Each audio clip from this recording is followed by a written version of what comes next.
You're listening to the Pittsburgh Piledriver Podcast.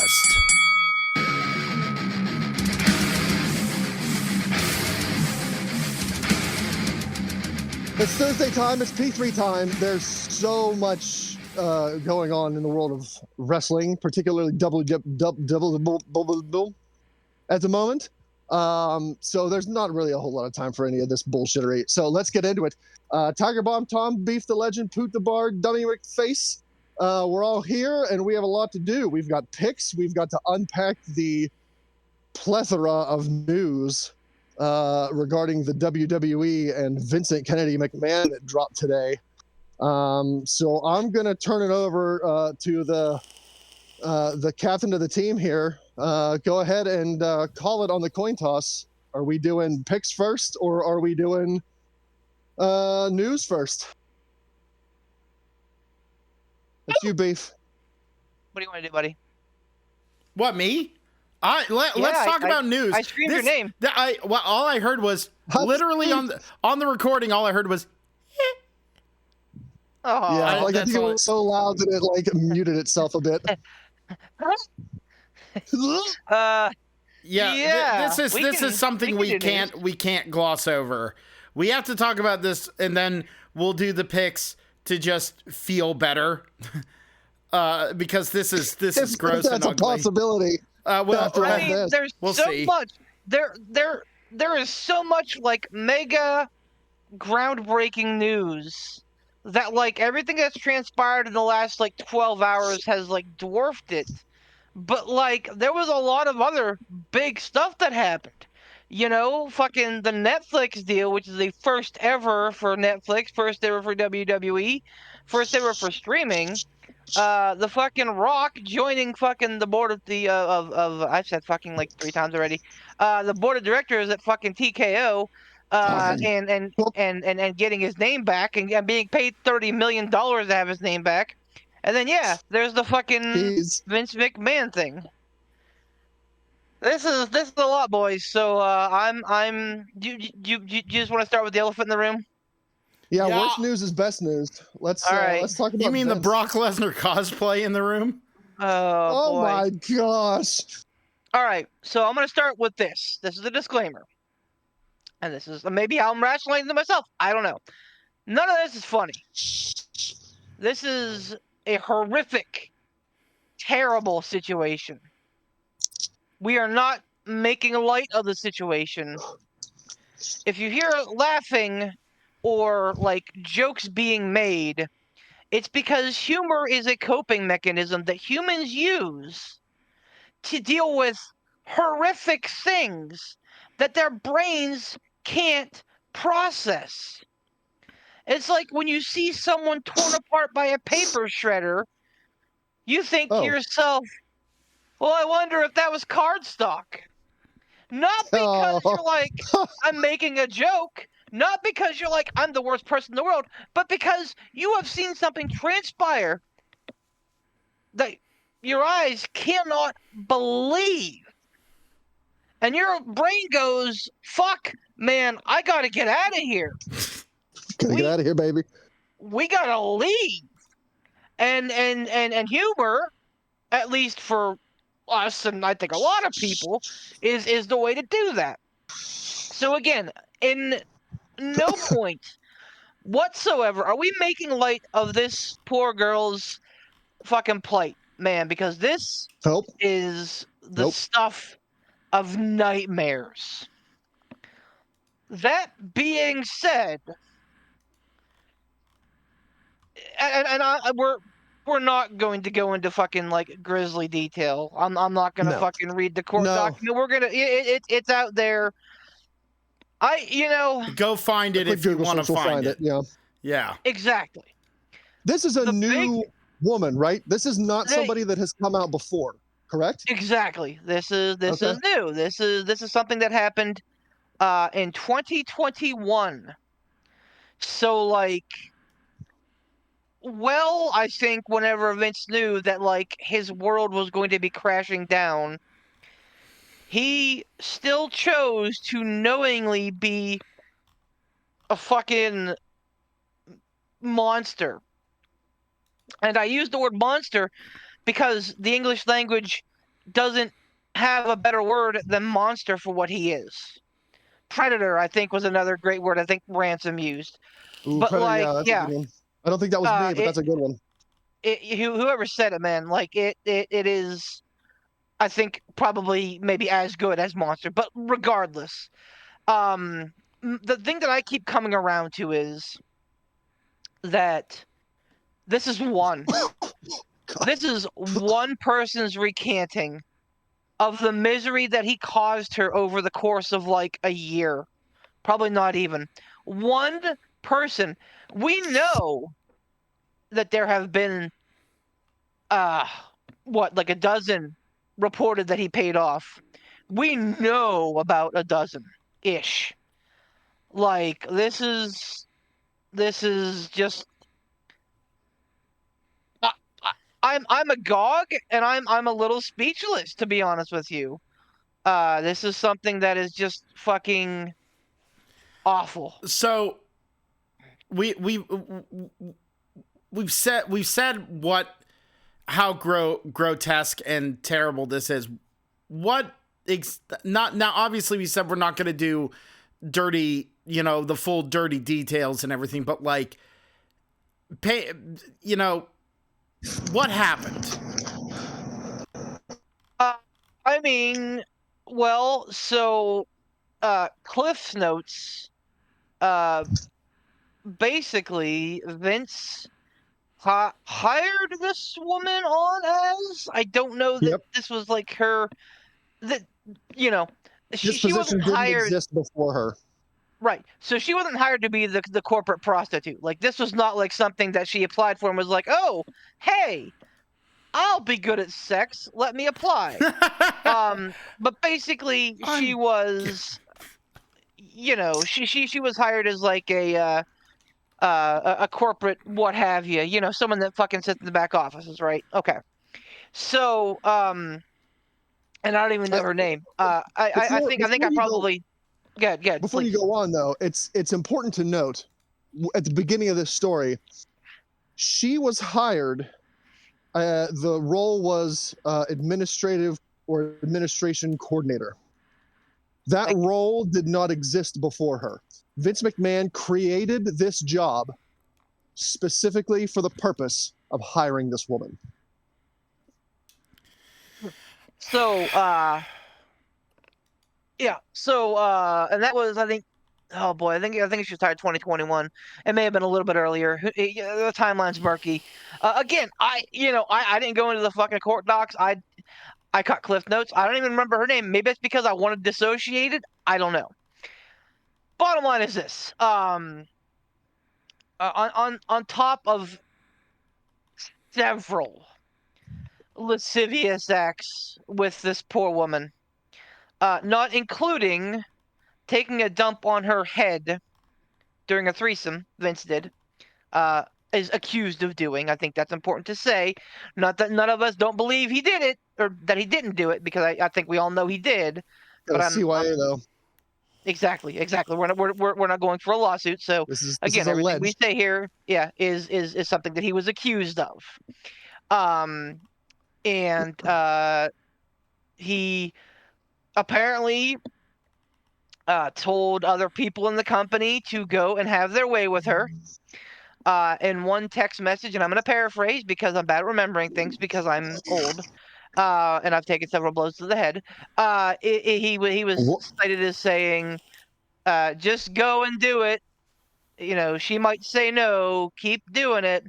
And then something about like, the bitch can't say shit if she has a cock in her mouth. Johnny Ace was implicated.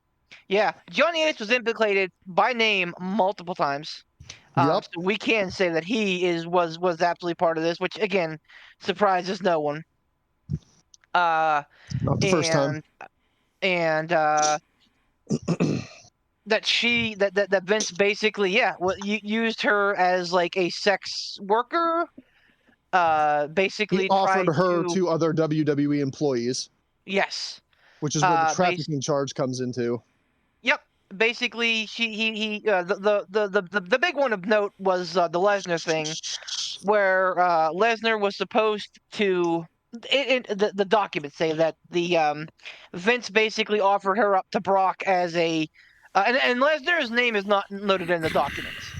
It is noted that it is a particular UFC fighter that they were trying to re-sign.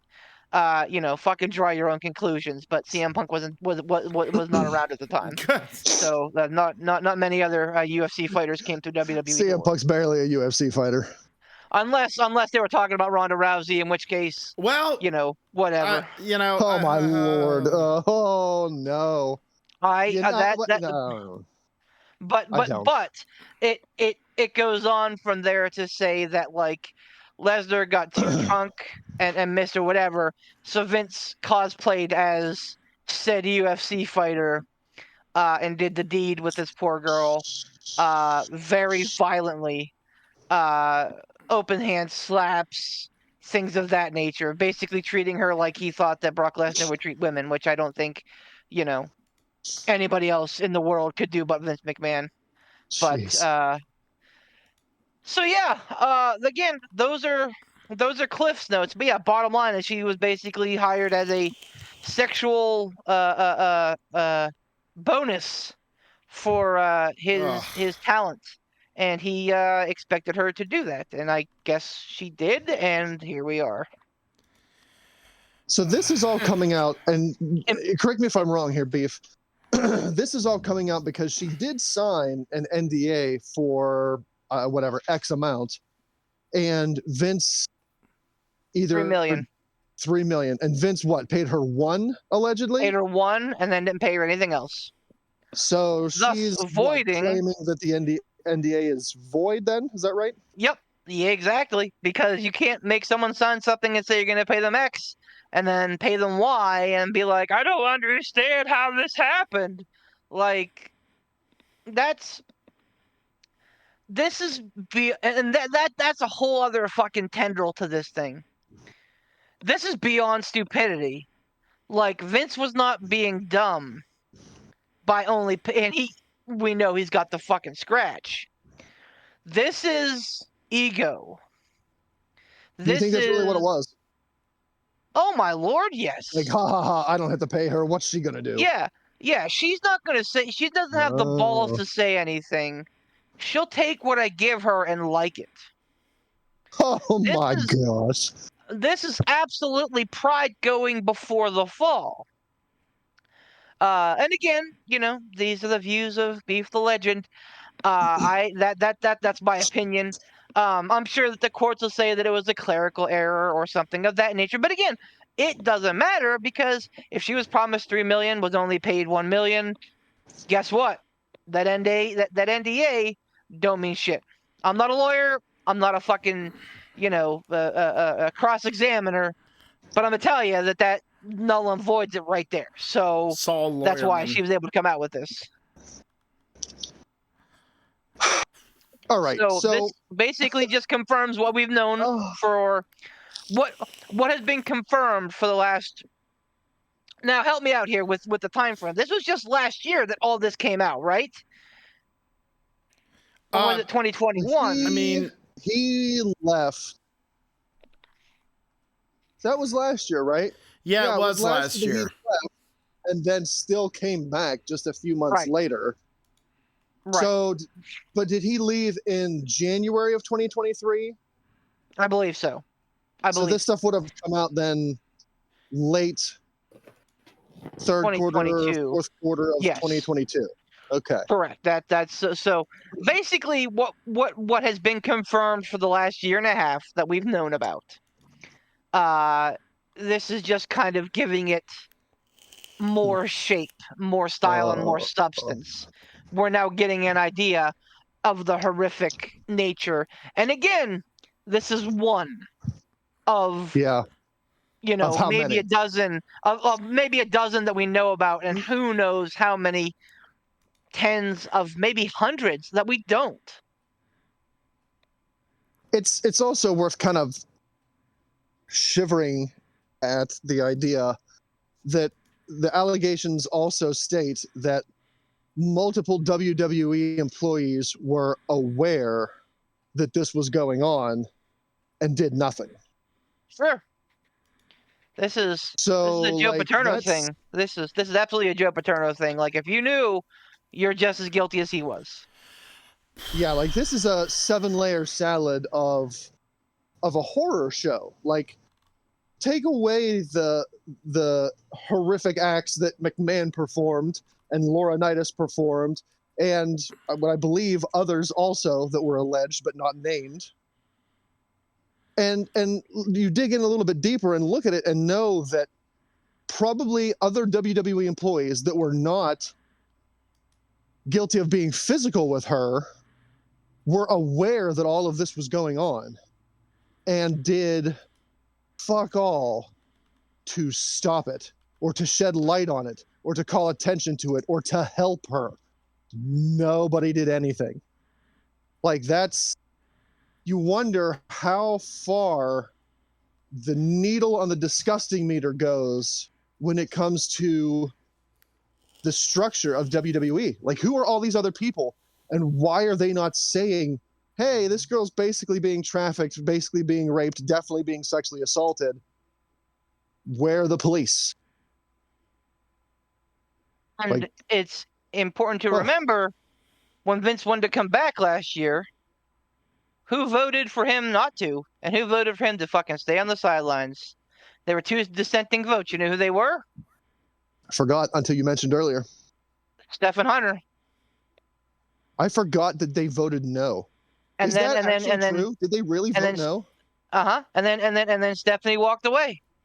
And we're all like, whoa, this is kind of a big deal. And think she knew? Absolutely. So here's what I'll say. I think that she had an idea. I think that but like nothing concrete. Because while I think he's a prideful, old, lecherous man, I also think he was probably somewhat careful and somewhat smart in But- that he but didn't Linda leave knew. much of a trail. Linda found out. So if Linda Yes. knew, you would think that Linda would She have would tell shared Steph. this information with Steph. And right? You again, would think so. we don't know to what depths who knew what.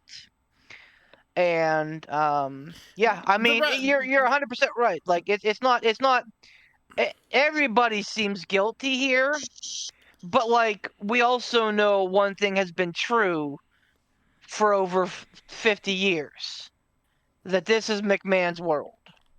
And like Yeah. you if you fucking sneeze out of turn, you're fucking through for the rest of your career.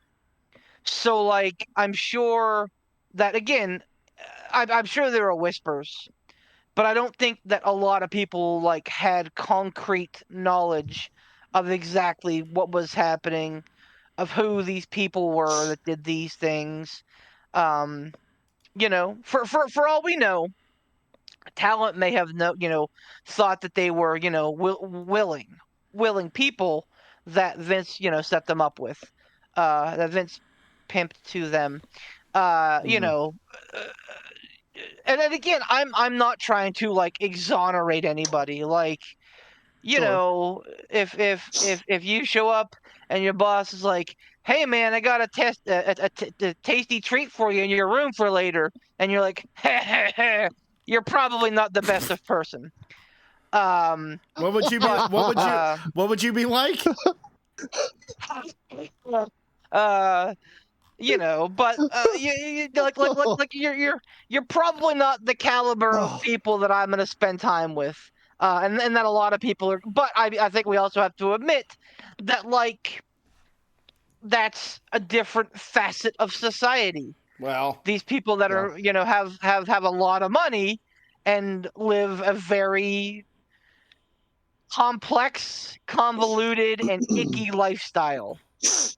Yeah. So again, I think that there was a lot of like don't ask, don't tell here for fear of McMahon selling their career down the river. Tom, we haven't heard from you guys about this yet. Please. I don't know what to say. I'm like, it's, I mean, it just keeps, this is one of those things where it's like, it just keeps getting worse. It just keeps getting worse. The Vince McMahon saga, the Vince McMahon everything, it just keeps getting worse. And it blows my mind. It absolutely boggles my mind, the depths of depravity of that man. And it shouldn't surprise me because if you guys don't know about this, or if you haven't, there's a really, really good historical podcast called Behind the Bastards, and they did they did a series of episodes on Vince McMahon.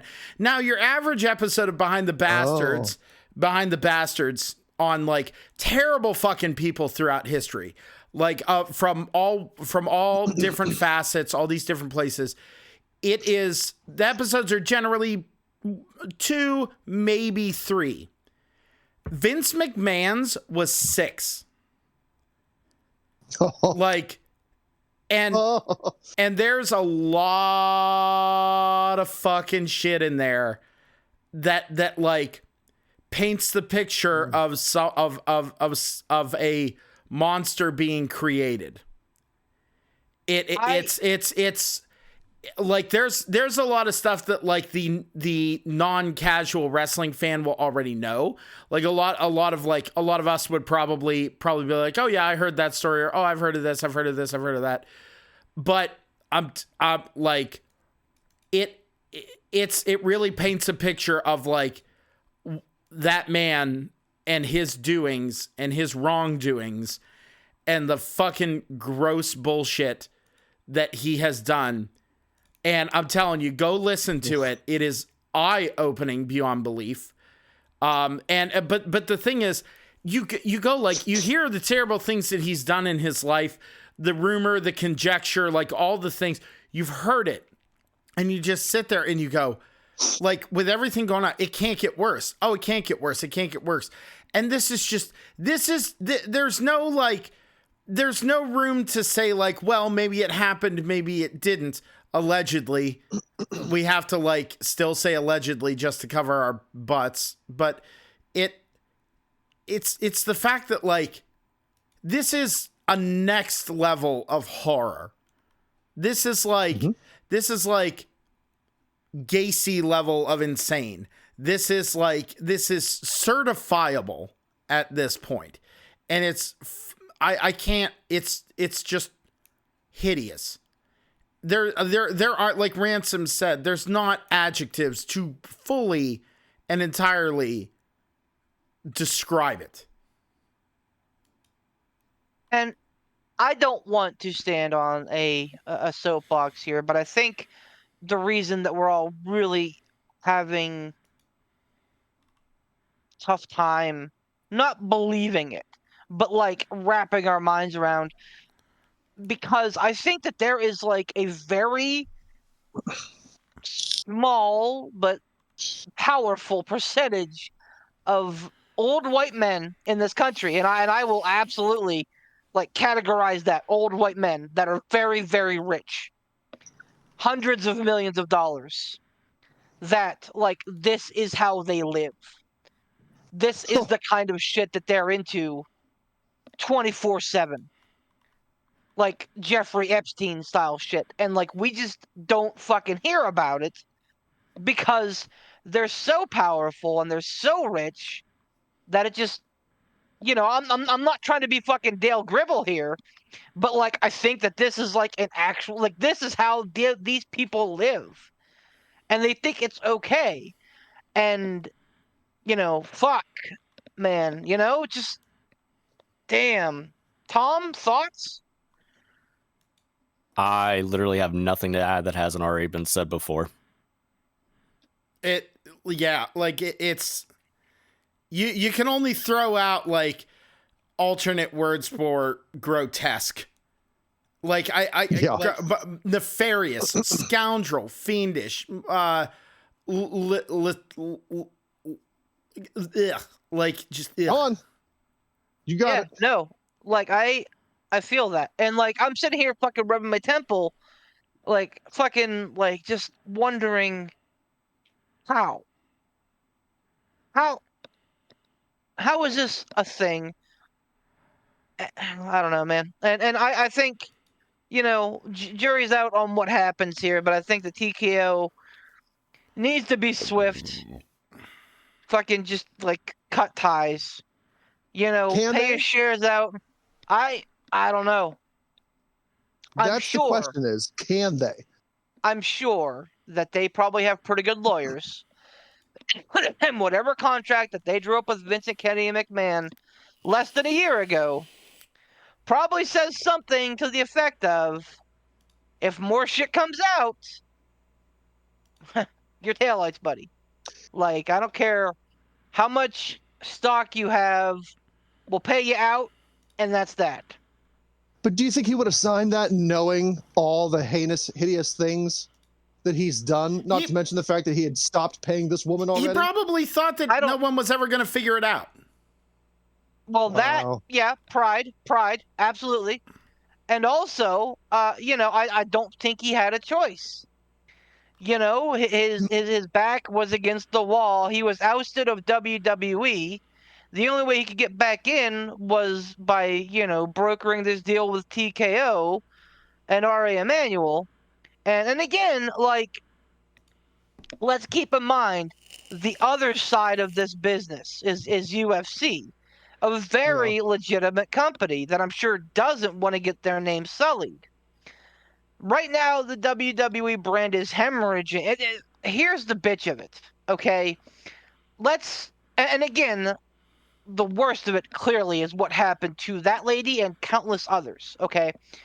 But like, from a business standpoint, from a wrestling standpoint, from a wrestling fan standpoint, like this is a terrible time for this to all come out.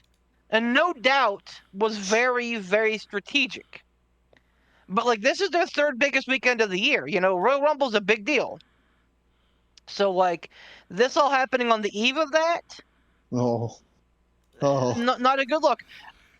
Coming out not even 24 hours after Netflix announces this giant fucking deal with WWE. Maybe a little after 24 hours. Time's a son of a bitch.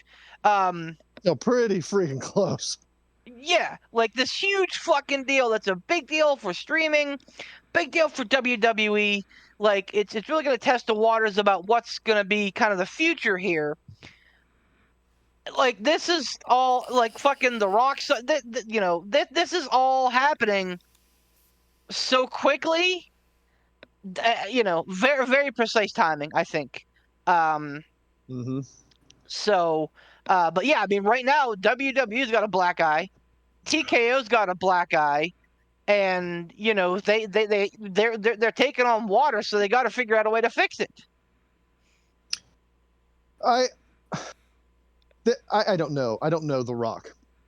Shocker, right? But I almost wonder, is this going to maybe give The Rock an excuse to make a power play? I don't know if he would, and I don't know if he would against Vince.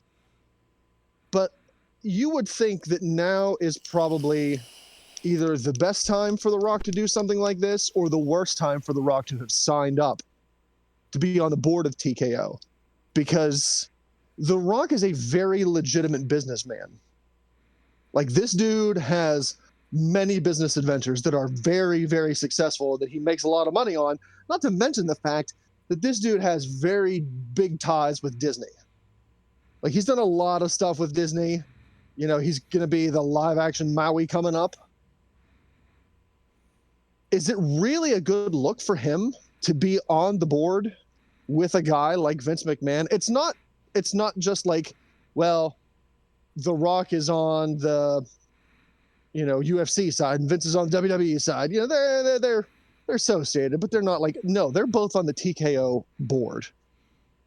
This can't be a good thing for The Rock, and you have to wonder just how much is he squirming right now, thinking like, oh my Lord, my brand, which is, multi-million dollars worth, the Disney deals, the Under Armour deals,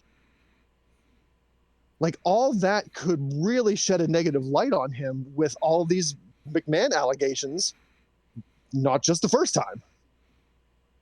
Like, do you think The Rock makes a power play to kind of say like, all right, we got to get Vince out. If you want, I'll buy him out, but we have to get him out. I don't know if Rocky would do that. I think Rocky, Stone Cold, and The Undertaker are three people that would die for Vince McMahon. Stone Cold and Taker maybe, but like, The Rock doesn't need Vince. The Rock has not needed Vince or the WWE for a very long time. And I think that The Rock can kind of separate it. Like, yeah, he owes Vince a lot for giving him his start, but at the same time, The Rock is now out on his own doing business for himself. That's kind of a doing business for himself. But like, he has his own, essentially he has his own corporation that he needs to worry about.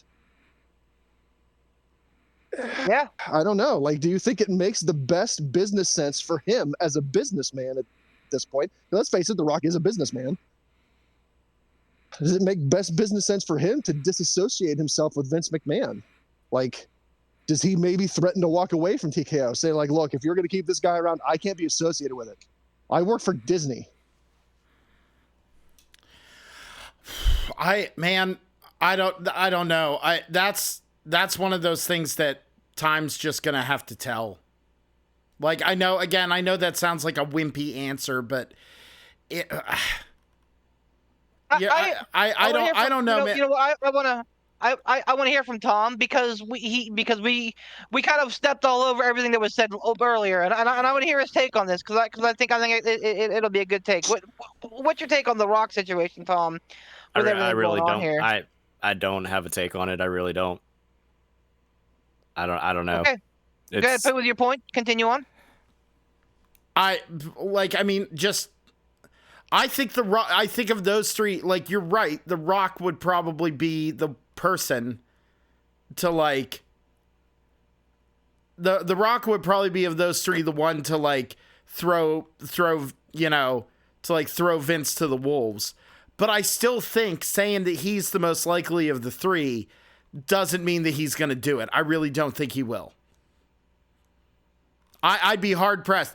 Rock's a smart businessman. That's why I feel like he doesn't have that old boy kind of thing that like Stone Cold and Undertaker have. You know what I mean? He doesn't have that. I think, or as much. I think that's. I still think that's going to be a factor. If he does do it, he's going to like feel guilty about it forever. You know, because without you could argue without Vince McMahon, there wouldn't be a Rock. And that's a big statement, but still, like, I don't know, man. I don't know. I'm with Ransom on this one. Like, he has to think about, because again, like, yeah, without Vince McMahon, there would be no The Rock. Absolutely. But like at some point, you have to like walk away from that.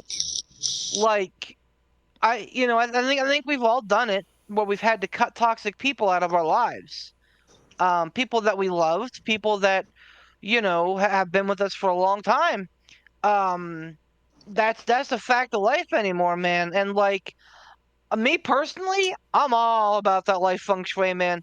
If something does not bring me fucking joy, get out. I'm 41 years old. I don't need to fucking do this, So I'm like 41. I don't. Yes, so I think The Rock absolutely has part of that. Like, I owe this to Vince McMahon, but he has a family. He has several other multi-million-dollar multimedia brands that he has to worry about.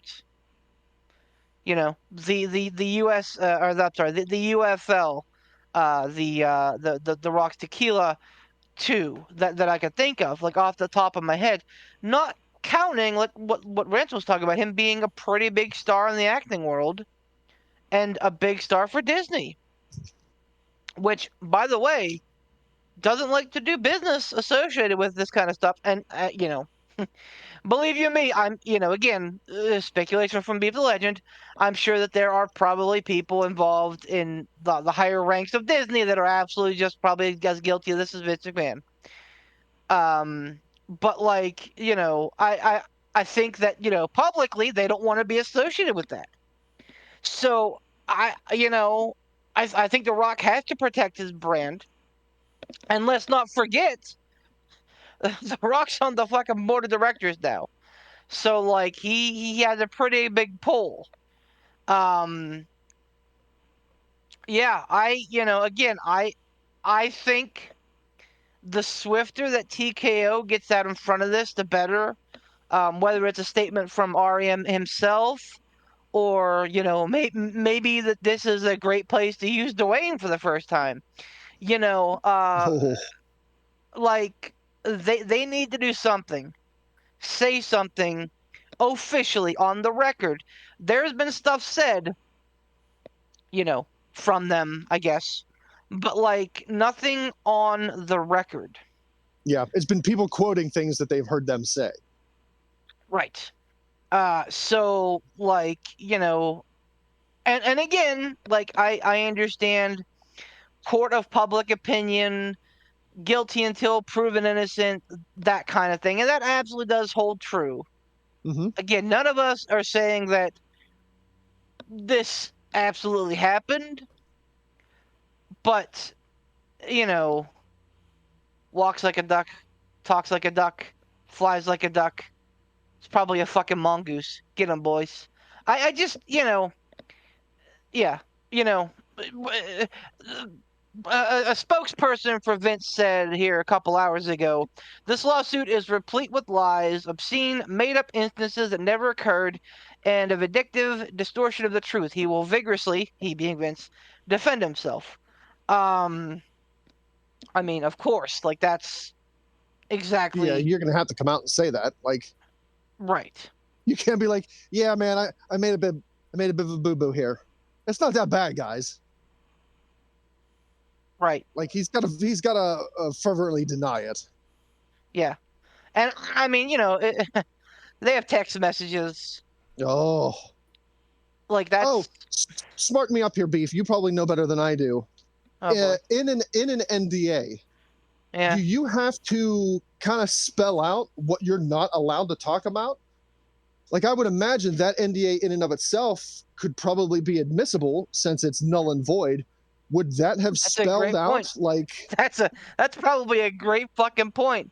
Like can't that talk legal about all these document horrible things I did to you, like yeah, like that legal document in and of itself that they got to protect themselves could actually be a fucking bullet to the spine. Absolutely.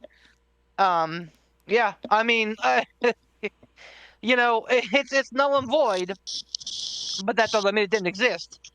You know, sure. I've watched enough Law and Order. No, I you know, again, like none of us are fucking lawyers. We're, you know, and I mean, like who fucking knows? Maybe he didn't do this, maybe, but I mean, you know, again, you know, when there's smoke, there's usually fire. I don't know. I don't know. Again, I guess I'm trying to tread water because I don't want to say something like so fucking flagrant that like somebody on the off fucking chance of somebody from WWE or TKO or fucking Vince McMahon's camp hears our particular podcast and is like, let's go get those motherfuckers for fucking, you know, slander. But like, enjoy the pittance you're gonna get from me. yeah, right. Fucking enjoy garnishing my meager paycheck the rest of your god awful life. But like, you know, like so I'm trying to straddle the line, I guess. And not be so like, you know, definite until he's about found it. guilty of something. It's hard to right. like you But kind of have to again, like. But again, like text messages don't lie. Yep. You can't doctor that shit. Like, I'm sure that they'll say, oh, he was hacked. Oh, yeah, he was hacked across the course of 7 months and 87 text messages. You know, I don't know, man. Like, again, I'm not a judge, jury, nor executioner. I'm not going to carry out any sentence or blame anybody and say that somebody's absolutely definitively guilty. But, like, again, like, I'm also not, you know, it's absolutely for CYA purposes. Like, if I wasn't, you know, fucking 1.01% worried about that shit, I'd fucking make all the deflammatory statements I could. Inflammatory statements. I heard it. But you know what is a fact is the fact that WWE Raw does not have a home for about 3 months at the end of this year. That is a real thing that is happening. For those not in the know, Netflix has acquired the rights for WWE Monday Night Raw starting in 2025, which is a big risk, I think, for everybody involved. And I think it is going to truly kind of pave the way for what the future in sports, streaming, and just in general is going to look like. All that said, like I said, that's starting in January 2025. Raw's contract with USA ends on, I think, September, the last day in September. I'm not a calculator. I'm not a calculator person. I'm not a calendar person. The 30th. So, and they have said, USA has said that this is a hard date. Like, that is the end of Monday Night Raw in USA. A spurned lover, obviously. Well, but at the same time, I don't know. The fact is that like that's allegedly by USA a hardline date. So you have October, November, December. What's going to happen with Raw? Now, SmackDown is being picked up by USA next year. So you would think that like USA would have a little bit of give. Like, yeah, they're probably a little bit pissed off about losing the longest running episodic syndicated blah blah blah of all time. I gotcha. So like they're probably pissed off about that, but like at the same time, like you're also like this is someone that's going to be, you know, a business partner with you going forward. You can't just fucking, you know, do the thing. You can't just be bitter and say, "Oh, nope, you're done here." I don't know. What do you guys think? What's the best option? What do you think happens? I'm selfish. I think it's great, and I want it to happen, and I can't wait.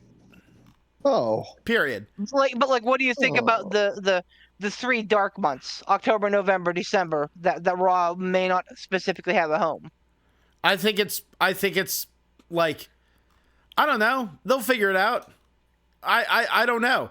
Like, that's one of those things that I can't sit and go like, well, it'll probably be on, Friday. Well, it'll probably be on you know what they might do? They might just come up with 3 months of like the greatest of Raw and just air it for 3 months to finish out the fucking contract. Like, or whatever. No, the contract is over in September. Well, they can come up with all the content they want. They don't have anywhere to air it. Well, That's yeah, but so there's just a 3-month gap. Right. Yeah. Exactly. Netflix doesn't start till 2025. USA ends on September 30th of 2024. Well, no, they said Raw ends, correct? Right. The deal with USA and Raw ends. Well, then they'll probably just air it on UPN, And UPN? Yeah. We got to get you back to your home, Grandpa. They might as well. They could air it on UPN. They could air it on. They could air it on. They could air it on the antenna channels. What's next? What was TNN? They're gonna go back there on TNN, right? They're gonna go back to CFI TV. They're gonna go to CFI. TV Guide channel can pick them up. Yeah, they're gonna go. Yeah, TV Guide channel. They're gonna go to they're gonna go to the Speed Network. No, I don't know, man. I think they're gonna be just fine because they'll have SmackDown's not going anywhere, right? It's moving to USA in 2025. Well, it's gonna move to USA. They'll just have SmackDown twice a week. Why not? There you go. I don't know. I don't know. This is like this is like half paying attention here. It's killing me. I'm not half paying attention. I'm just like, this is one of those things that I'm like, I don't know what the fuck they're gonna do, but it's not gonna ruin the company. There's just gonna be 3 months without. There's gonna be 3 months without Raw. You know what that is? That's a fucking off season, baby. Have people go home, get healthy, and get ready for the kickoff. That's what I was looking for. A fucking declarative statement of what you want to see happen. I love it. Good work. I was going to tell you this is how it's done. I think ultimately there's probably going to be a temporary deal done with USA because again they are going to be because they're going to be partnering with SmackDown in the future.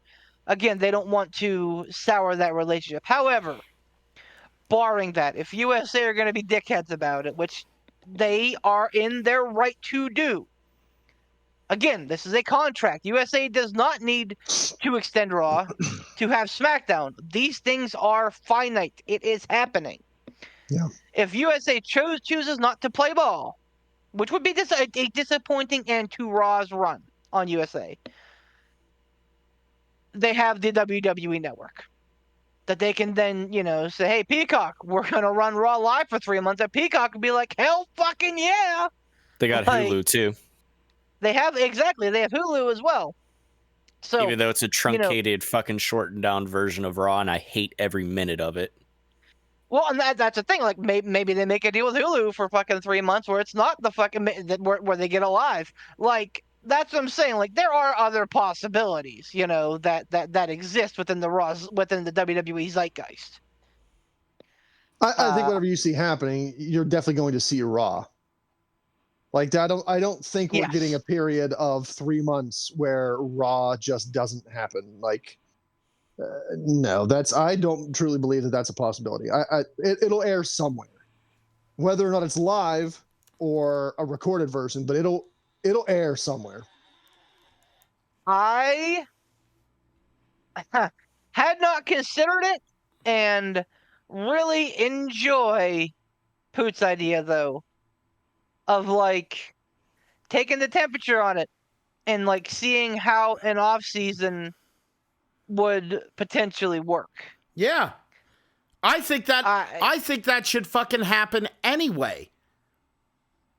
I agree. 100%. 100%, because then you don't have fucking, guys like Seth Rollins blowing his fucking MCL in the biggest time of the year. You know, you don't have like AJ Styles missing, 7 months of action, etc. You don't have to let fucking guys not be on the card for 2 months at a time while resting up nagging injuries. Yeah, I agree, and it would be a good time to test that temperature. But again, longest running episodic, blah blah blah.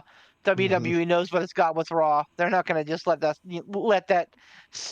fucking sit and stew for 3 months. Hell, they could go to Netflix and be like, "Hey, you want us 3 months early?"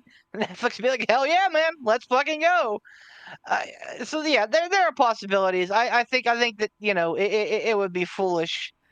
And again, this is me editorializing, but I think it would be foolish for USA not to like take that bait and be like, all right, we'll give you 3 months because you've been with us for 30 years,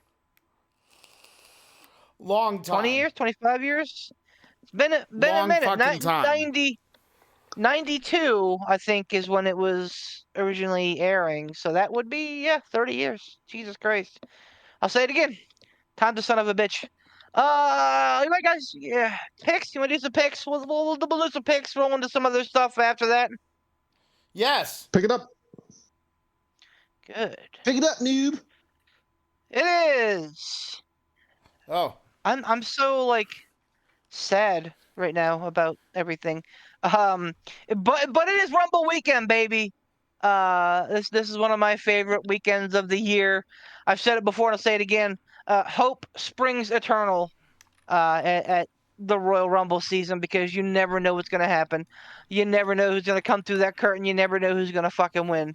And I think for the first time in a few years at least, it's kind of up in the air. Like, we don't know what's going to happen. I think last year, everybody knew that Cody was going to win. Like, that was kind of a foregone conclusion in, like, November. But this year, I think, has a little bit more sauce to it. I said I wouldn't pick this, and I am a man of my word. But I'm also a liar. So I'm going to pick this because this is the Chooseweight title, baby. Oh, wow, what a twist. I didn't see that coming. Poot, please. Man, I'm shocked. Yeah. Great job, M. Night Shyamalan. Just like AEW, just because it's obvious doesn't mean it's a bad thing. Thank you, Tom. I think that you're backing me up. It's a terrible thing. Oh, damn it. No.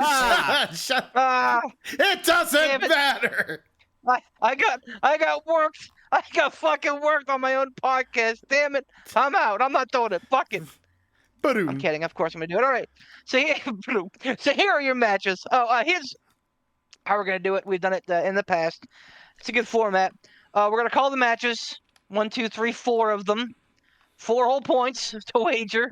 Well, I guess that would be what? For bad math. Like 12 points. Whatever. 4 matches. 10 points off the regular matches, not counting. Thanks, man. There you go. And then we're going to do what? The final 4 from each Rumble. Each was 1 bonus point. Again, the final 4 will not detract from your points. So if you guess all final 4 wrong, you don't lose 4 points. It's just a chance. They're bonus questions to get bonus points. So you can get up to 18 points on this event, which is a nice little start to quarter 1, which we are now all currently chasing the Madman Dave. Somebody different. So, yeah, you're right. My bad. We're all currently chasing Vapor, trying to get our fucking. How many points? How many points now? How 4. many points? 4. All right. 1, 2, 3, 4. 4 matches, but you'll have the opportunity. Bob Gray, thank you. You have the opportunity to put, 4 finalists out for the women, 4 finalists out for the men. That'll give you up to 8 bonus points. Bonus points. Here are your match. Yes. Here are your matches. Men's Royal Rumble match. Women's Royal Rumble match. Roman Reigns in his first defense of like 4 this year, with Paul Heyman, versus Randy Orton, AJ Styles, LA Knight, and Logan Paul defends the United States title against Kevin Owens. God. Tiny card. Wouldn't shock me to see something like that on SmackDown. I don't know what it would be, but maybe well, they're having a women's title match tomorrow night. I think there probably actually won't be anything else added. Honestly, this is probably it. Oh. Here are your announced wrestlers for the Women's and Men's Royal Rumble. Out of 60 entrants, 12 have been announced. For the men, it's Cody, it's Punk, it's Nakamura, it's Lashley, it's McIntyre, it's Gunther, it's Kofi, and Damian Priest. For the women, it's Bayley, Nia Jax, Becky Lynch, Bianca Belair. Again, 4 points to wager on the big matches, and then we're going to guess the final 4 as well. Clear? Final 4. Clear as a cactus. Let's go! What does that even mean? Have you ever seen a clear cactus? Twice. Okay. Twice. Fruit. Oh, yes, all those Mojave clear cacti. Bye-bye. Mojave. You don't even see them coming. No. I heard Pat McAfee lives in the Mojave. Okay, now listen, everybody. I got nothing. We're gonna start with Logan Paul and Kevin Owens. Pogan Law. Yes, Pogan Law.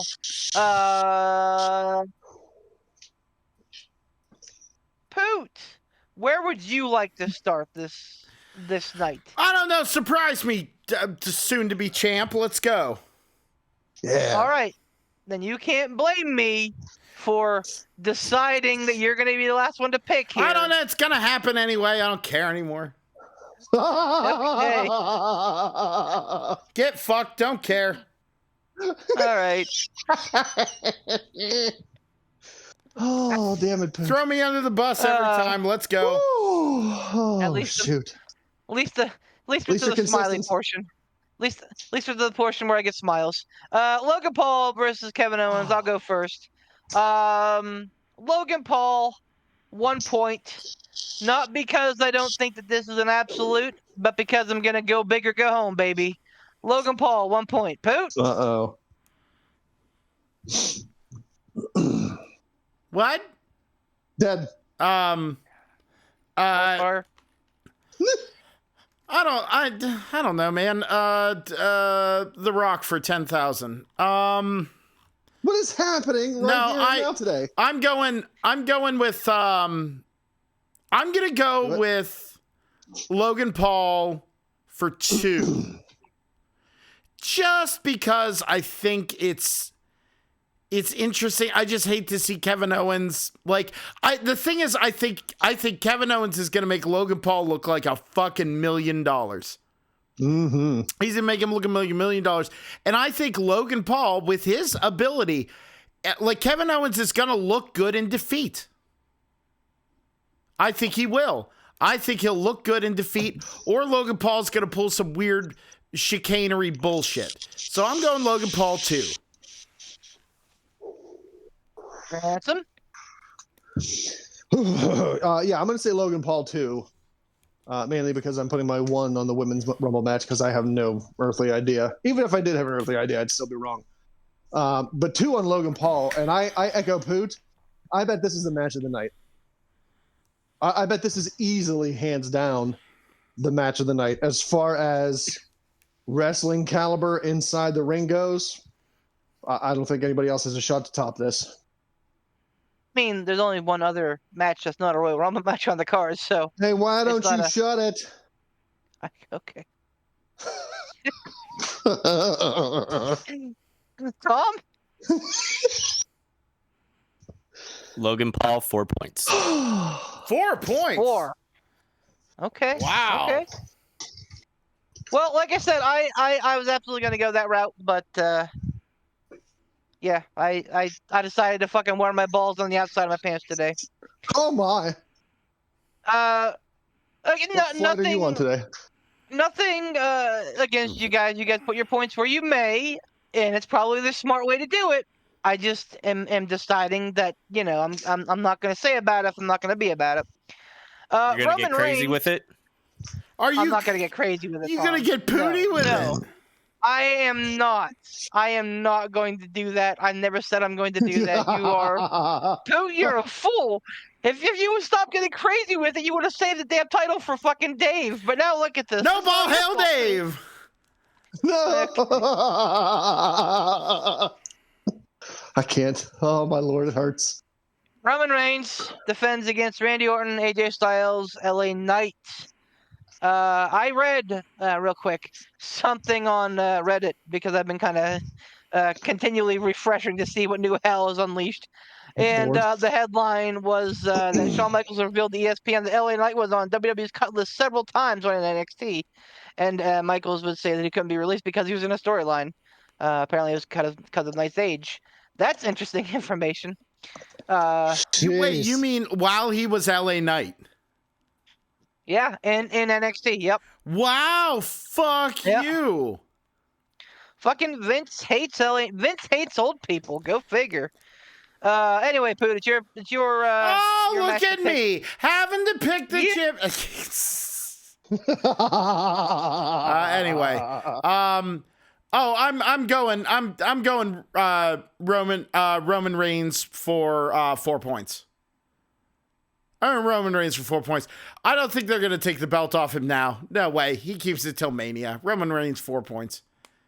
I understand it's a fatal 4-way, and Roman can still look strong by not technically having ever lost the belt, blah, blah, blah, blah, blah. But, like, they're not going to take the belt off him. Roman Reigns, 4 points. Ransom? Every single word that Poot said for 100% verbatim, Roman Reigns, 4 points. Does that include the, look who has to pick the title?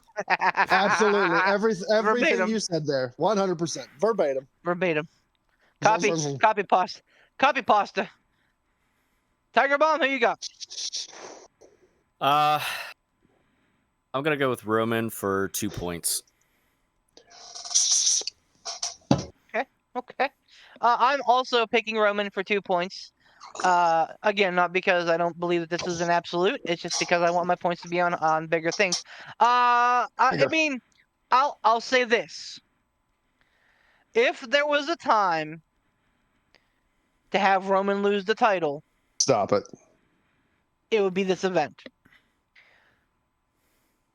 because you're gearing up for Rock versus Roman at WrestleMania. The match does clearly not need a title. You could have The Rock come out, be a distraction. Come out and beat up Roman. Do anything. You could have Roman not be involved in the fall. Have Cody finish a story with Randy Orton. I think we talked about this a little bit last week. This would be the time to do it, man. Because, like Poot said, he could lose and still have a ton of heat, being like, hey, I never lost that belt. I just don't think they're gonna. They're too big of... They're too busy running around in the corporate offices, apparently doing litigious or lascivious things. Not litigious, lascivious. I mean, both. Well, yeah, I mean... Both. Not this staff, sir. That was the old Titan Tower. This is Lance Storm said he thinks that the whole thing should be cleared out top to bottom, but I would 100% agree. And anybody who fucking He's a smart boy. Lance Storm's a smart boy. Anybody who fucking knew should be fucking gone. But yeah, so this is a different regime. But I feel like that this, beyond the Hogan record, which again I don't think should be a big deal, but beyond the Hogan record, was that the sequel to Beyond the Mat? Yes. I don't think that they would want Roman losing this belt without losing the belt, because then no one gets that rub. And I understand that it take could the wind out of the sails. Right. Well, I mean, the win's been on the sails for the fucking last year and a half. I mean, as far But, as like winning the title off of him after this long Sure. historic reign. Sure, exactly. Because even if Roman gets the title back and is beaten for it later, you know, Not a big thing. it's at that point, it's who cares. Exactly. So yeah, it's just not a big enough deal currently. I think if Roman Reigns loses it in the near future, it's going to be WrestleMania. If he doesn't lose it at WrestleMania, I think we're strapping him for more. I don't know how much more, but it's going to be more. So yeah, I'm taking Roman Reigns 2 points as well. Moving right along to the women's women's Royal Something Rumble. different. Climb that ladder, there are 4 people signed to the match currently. 4. So I guess we'll start with the final 4, and we'll go from there. Tom, who do you have as your final 4 for the Women's Royal Rumble? That wouldn't be on me. What? Isn't it? Who? No, I'm last. Oh, it would be Ransom. It would be Ransom. I'm so sorry. Thank you. Go ahead, Ransom. Definitely Bianca. And some of those other ones. Go on. Maybe. I don't know. I kind of struggled to think that they would put Bailey and Mrs. Rollins. What the hell's her name?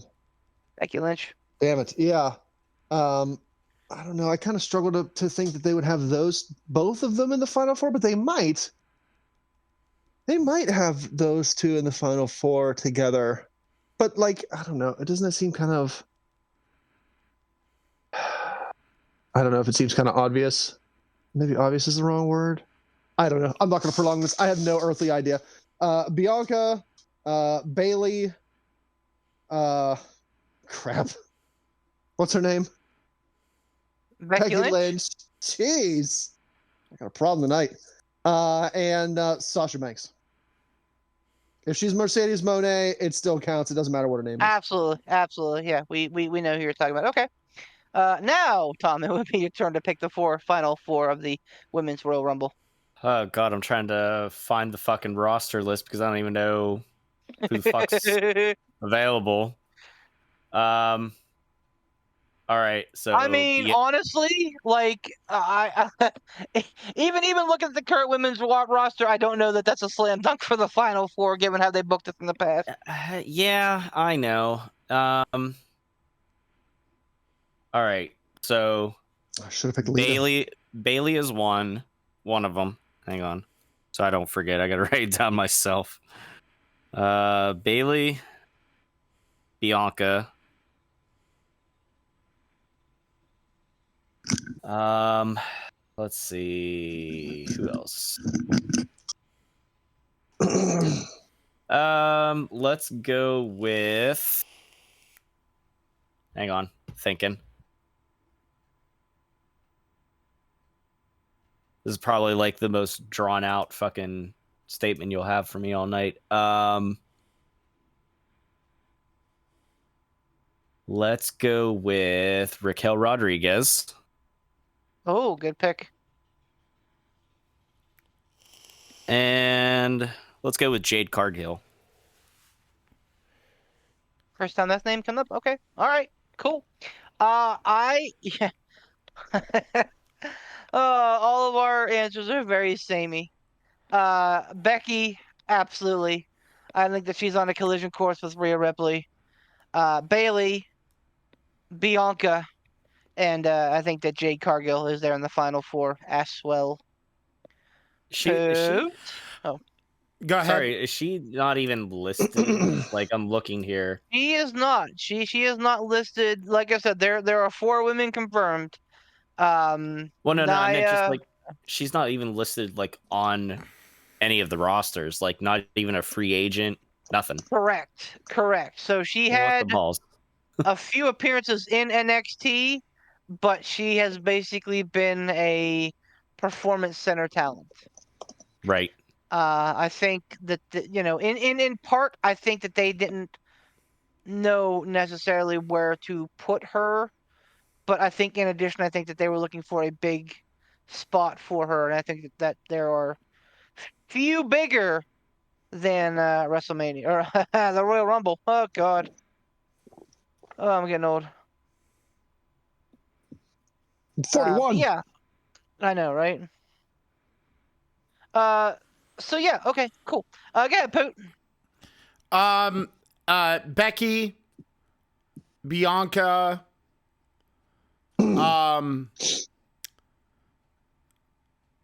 Becky, Bianca, Jade Cargill, and Rhea Ripley.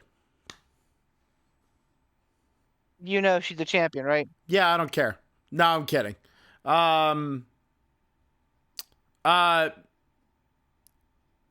Bailey. So it's I hate to do the I'll have what he's having with Beef's picks. Copy pasta. But pasta. But it's no, but that's it, cool. Yeah. I get it. Like when there are 4 women announced and 3 of them have been like at the top of the card at WrestleMania or like damn near, like it kind of forces your hand. And not taking anything away from the rest of the women's roster, but it's like that Final Four standoff. That's also, even if Jade Cargill doesn't win, you gotta make a star. You know what I mean? Absolutely. That's that. Absolutely. It just being in the Final Four, even getting eliminated first in the Final Four, that still establishes you in the card at a place where they want you to be. You know. Would not shock me to see Piper. Oh yeah, have a good showing, or Chelsea Green have a really good showing after Hold on. after last year. I gotta look at the timestamp for that. Where is it? Damn it! All right. Okay. I was it. trying to do the Samantha. I was trying to do the Samantha Irvin intro. Damn it! She literally has the shortest Royal Rumble time of anybody. She sure does. Of women. Yeah. It was amazing. Her debut last year was fucking phenomenal. Yeah. So it wouldn't shock me to see her like have the antithesis of that this year, and be someone who starts at like number 1 and is there at the end. Sasha's a good pick. I absolutely think that she's going to be there. I don't know if she'll be there at the end, but I think that she's going to be in the Rumble. The other part of me really kind of wanted to lean heavy into damage control with like Asuka and like Kairi Sane, maybe a returning Dakota Kai. But like, I mean, it's fucking Becky Lynch. Like, you can't not have Becky Lynch in the Final Four. And, you know, Nia's another one that I think is going to be good Final Four bait, just because of how they're treating her as of late. But yeah, I think that I think we all went the safe route here, and I think that that's all fine. I really like Tom's pick of Raquel though. I think that she could do someone who could. I think she is someone who could do with a big shine. Who else? We're gonna take a small moment from picks. Who else do you think we see in the in the women's Royal Rumble? Bellas, returning or otherwise. I think we see the old hardcore country. I think we see. I think Mickie James come back. Yeah, I think Mickie James might make an appearance. I think that's feasible. Isn't she working for NXT now? Mickie? No, she's with Impact, TNA. I thought she was getting some sort of deal to work with. Maybe that's after her TNA run is done that they're speculating that. Yeah, I'm not sure on that. I like. So I think the chances of seeing Liv Morgan are very good. Okay. And as an outside chance, I think that we see Alexa Bliss as well. Alexa would be great. Here's what I found from Roy. The Hell of a Pop. There it Yeah, was. Alexa. Shut up, Alexa. Alexa, Oh, really? stop. Son of a bitch. Dumb fucking hockey puck. Here's what I found for Royal Rumble entrance. You're never winning that belt, Poot. Oh. That's my Alexa's Anyone an else? asshole. I mean, I think we're all kind of assuming we're going to see Asshole. Jade. I think Yeah. that's almost yeah. a foregone conclusion. Absolutely. You know, and I would love to see some NXT representation. I would love to see Roxanne Perez have a good showing, and Tiffany Stratton as well. I think would do wonderful. With H in charge now, I would almost be shocked if there wasn't NXT inclusion, especially in the Women's Rumble, with their roster being kind of as not overpopulated. Then I think is a good way to go with it. Fair enough. Yeah. But yeah, it would shock me to not see NXT people compete. I wouldn't be floored to see, floored as in like I wouldn't be surprised to see Jacqueline maybe make one last appearance. Oh, that's a good pick. I like that. Mae Young. What about Victoria? Stop it, Poot. Something different. What about did Mae Young die? I think Yeah. she's dead. What about Victoria? She might be another one that I think would be a good. Who was the wrestler? Oh. What about Sable? What's the odds? I mean, you never say never, man. Yeah. What's her name? She did a thing there one time. Crap. Gail Kim. Everybody, thank you. I was gonna say everybody, thanks for coming for Random Stroke. Yeah, Gail Kim wouldn't shock me because if you fucking believe the old muddy papers, H was at Impact. Although No. but allegedly like that, people are saying no, he was definitely not there. But like I think Bailey and Mercedes and Gail Kim and who else was it got their picture taken together. So Gail Kim would be a strong representation, I think. Do you think Impact would let what's the girl who's the answer is yes. Well, okay, regardless of who it is, if WWE said, "Hey, Impact, can we borrow?" the answer would be yes. Their new women's champ. What's her name? Jordan Grace. Yes. Yeah, that'd be badass. I think that would get a pretty big pop if she came out. I don't see it happening, but that would be badass. I'm a big fan of Jordan Grace, and she's worked like really hard to really become a physical specimen. So good for her. Who was I thinking? The Bella Twins. I mean, like Lita could come back, Trish could come back. I mean, Trish probably of a lot of them that we talked about is really a likely thing. Right, and Lita, remember, Yeah. the only reason that Lita disappeared was because she was injured. I mean, she was also not great when she came back. Yeah, she was a little rusty. Like, she wasn't. she was no Trish Stratus. Who's Baszler's current partner? She did the stuff with Trish earlier this year with Becky Lynch. Shayna Baszler. Shayna Baszler. Shayna Baszler. Somebody help me. Doc Flemings. Zoe Stark. Thank you. Tom's got it. Yes, Zoe Stark. Zoe Stark would be another one. It would not shock me if she came in number 1 and rode through like the late 20s and had a really strong showing. Really? Yeah, I think the fact that they put her in a feud with Becky Lynch and Trish Stratus tells you everything you need to know currently about, like, obviously they can't put the focus on every woman. Mm-hmm. And you have the 4 horsewomen who aren't going anywhere, I don't think. So like, and Rhea Ripley's a fucking phenomenal athlete. So like, and Bianca's really over. So I mean, yeah, like it's a big division, but like it's very narrow at the top. So like I think you have to be like the best of the best to really succeed. And I think this Zoe's really good. I just think that she needs another year or two of polish. But I think that they're very high on her skill set to start. It wouldn't shock me to see Bianca start and go the whole way to the final four. She won for number 3. Okay.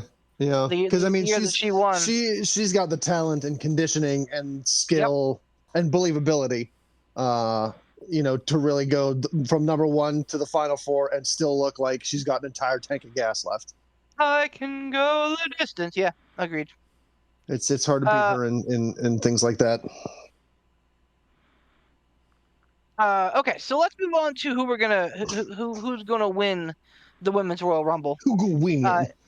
It doesn't have to be someone from your final 4 necessarily. If you wanna go a little bit harder, that's fine too. After all, the final 4 are just bonus points, so nothing ventured, nothing gained on them. So Tom, this would be you to start on this one. Who do you got winning the Royal Rumble for how many points? Bailey for 1 point. I echo that sentiment, but I'm putting 3 times as many points on it. Damn. I think this is Bailey's year to win. So yeah, Bailey 3 points. Hopefully Sasha comes back, and then we can have all the 4 horsewomen actually do winning the Royal Rumble at some point. But yeah, Bailey has never been hotter than she is right now, I don't think, and I think that she's ready for a face turn. And I think that Damage Control is going to turn on her if she wins the Royal Rumble. And it's going to be a glorious WrestleMania match with her and Io Sky. Putski. I would like to just make the statement that Beef saying that Bailey has never been that hot before doesn't reflect on the rest of the podcast. She's always been that hot. Okay. I'm going to go... that ass though. We're gonna I'm also going to echo that statement. I think this is a good time for Bailey to kind of just take that step, like have this kind of like just another feather in her cap of being a Royal Rumble winner. I think cap it. Yeah, I think it'd be good. I'm gonna put I did what, 2 and 4? Yes, sir. I'll do my 3 on this one. I'll do my 3 as well on Bailey. I really wanted to say Jade Cargill, but I think that would be a little too extra and set the bar a little too high for Jade Cargill to have her come in first thing, win the Rumble. I think, no offense to Jade Cargill, but she's not. She's too green in the ring for that. She has the star power, yes, but she's too green for that. Bailey, 3 points. I think that this was absolutely a thing when she first signed with WWE. I think that this was the plan, was to debut her at Royal Rumble and have her win. I just think that they saw where she was in the ring and they're like, "Oh no, we're not going to do that. We're going to make you look good, but we're not going to put a title match on your first plate at WrestleMania." And they still might. Like, she may still get involved with Rhea Ripley. It'd be a weird kind of shoehorn thing, but we'll see. But yeah, I agree. I think she's just too green at this point. Ransom, who are you picking to win? With him? Bailey. Uno. Bailey across the board. You know what that means? It's the announcer jinx. Actually, somebody else going to win. Yeah, we've been across the board on all of our picks tonight. Oddly specific. Bonus points is going to be where it's at. Even then, man, like, we're pretty close. Pretty close. Who's getting weird with it? Not Poot. And then there's the men's Royal Rumble match. The men's. Fucking 6 announced. 8 have been announced. Yes. So, like, yeah, boy. I mean, obviously we're gonna obviously we're gonna get Finn Balor. Obviously we're gonna probably see at least one of the Street Profits. Like, Lashley will be in it. Oh, he's announced already. Like Those maybe goofy Kevin guys Owens. that are Alpha Academy. Yeah, maybe Otis. Probably definitely Gable, I'd say. So, like, yeah, Jey Uso's probably a definite. There's a lot of room for the imagination, which is fun, but I think we definitely need to kind of temper our expectations here, and realize that we're not going to be getting, this isn't Pokemon. We're not collecting them all. We're not going to get all the fun stuff. I temper nothing. Okay. I temper nothing. I'm gonna catch a photo of you on Saturday with the poot face, like the fucking grimace, like why is my life this? And I'm gonna post it with this fucking comment thread right here. I temper nothing, poot face. Face. But yeah, I think it's fair to kind of speculate. Let me start hot here. What would blow your mind to see? Okada. Okay. That would blow my mind. I hear those coins drop, I will jizz in my pants. It would be bonkers. It would be 7,000 kinds of bonkers. I think the other thing that would blow my mind and again we talked about this, but it's not gonna happen. MJF. That'd be more mind blowing than Okada, but just because Okada's free now. Yeah, Okada's free now, but Okada would blow my mind. Technically, he's not free until the 31st of January. Oh, just as a kind of aside. But again, I'll say this: he's also agreed to work some dates after the 31st of January for New Japan.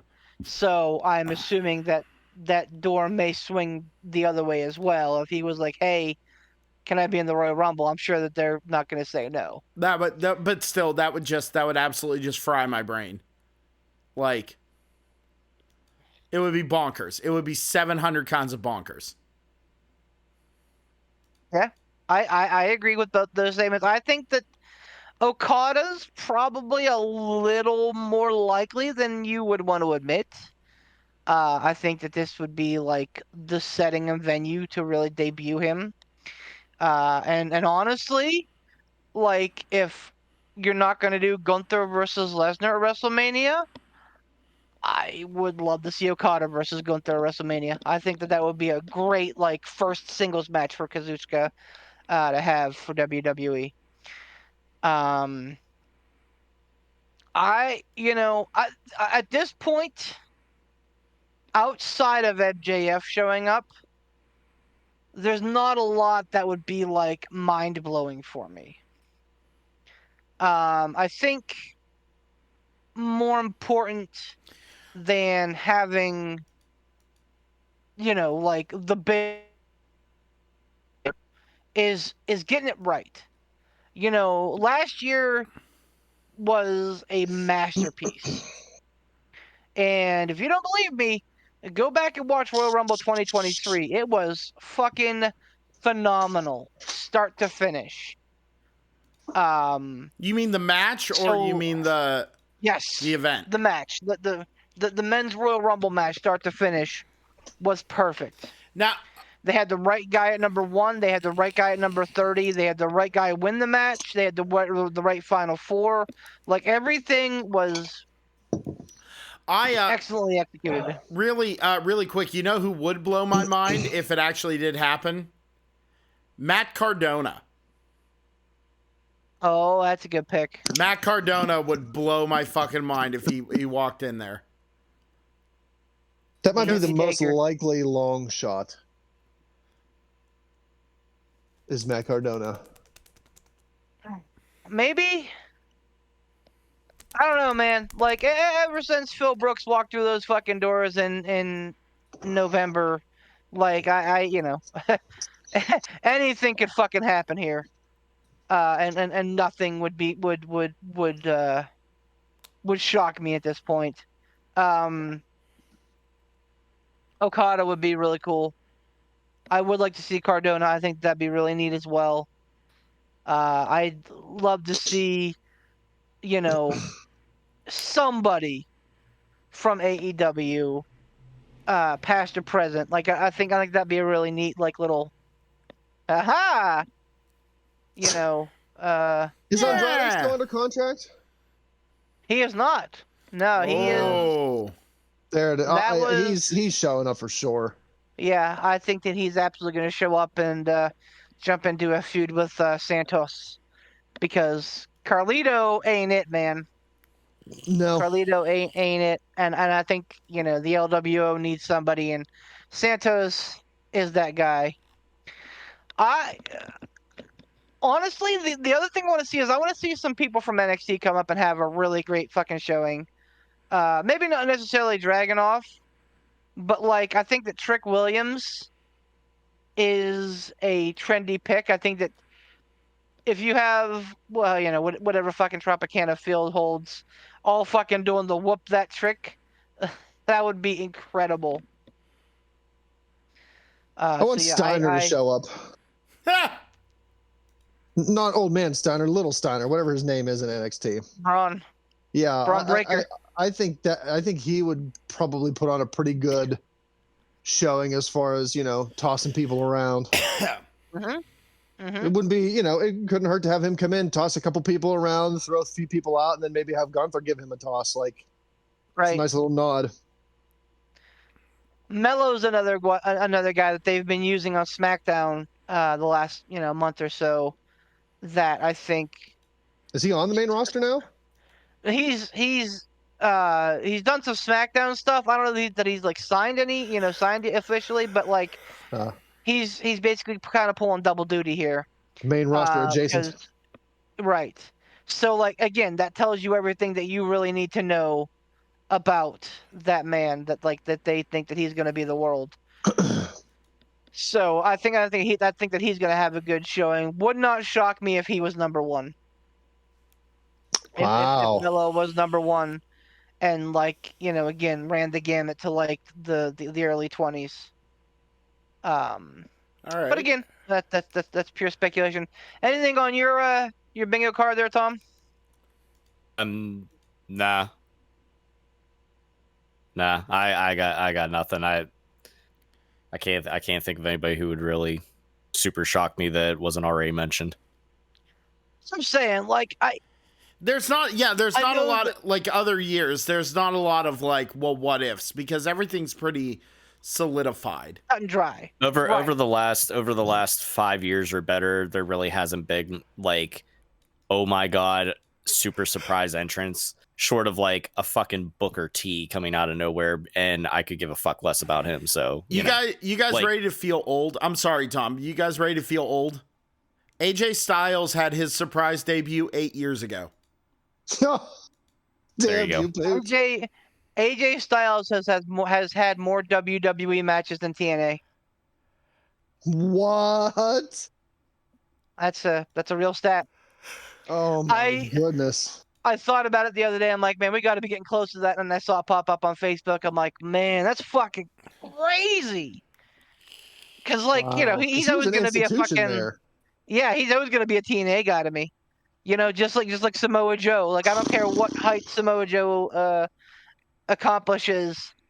He's always going to be a TNA guy to me. So, and that's not a bad thing. I think a lot of people would view that as a bad word. No, I absolutely not. Him, Styles, and Daniels are always going to be the people who made that company what it was and what it is really. Anyway, so let's talk some final fours here. I get to go first here, which means that Poot will get to pick the Rumble winner, much to his fucking chagrin. Again, you did this to yourself, Poot. I just want it noted. What a shock! What a surprise! No, Poot's upset. No! Oh no! What a shock! What a surprise! Poot's getting thrown under the bus again by Beef. It's fine. No. You're right. You're absolutely right. It was all my fault, Beef. You're right. You're right. Let's just go ahead and get it done. Let's just no, Beef. No. Let's just get it done. Let's just get it done and move on.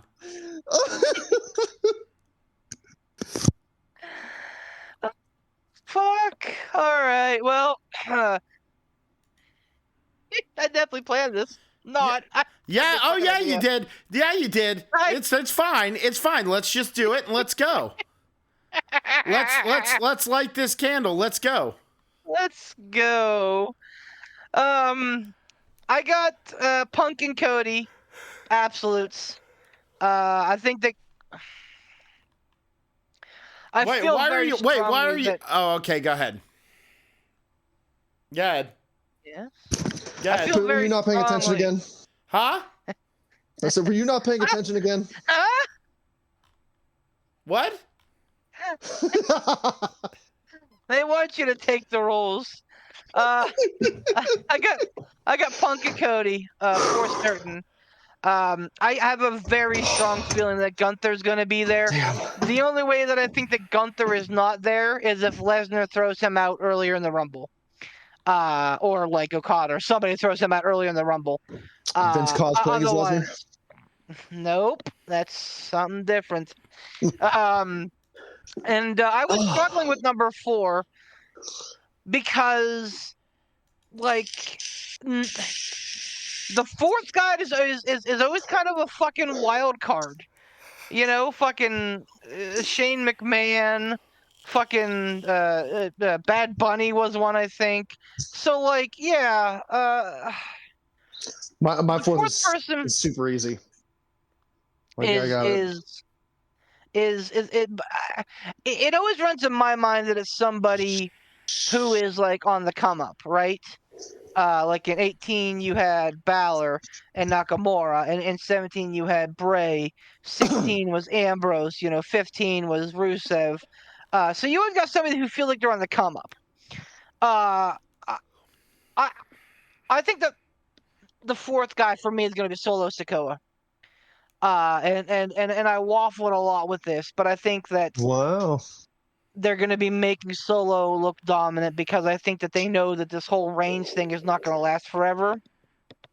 And that, like, if Solo is nothing more than the bloodline, then he's not going to be effective.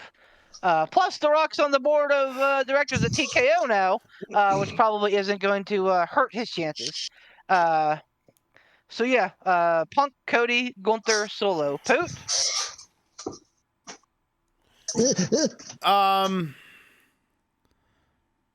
Punk and Cody are a given. Punk, Cody, I'm gonna say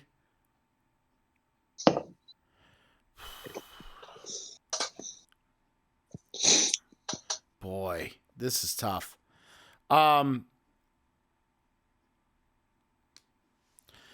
Punk, Cody, Rollins, champion. And champion. That wait, I thought it was for.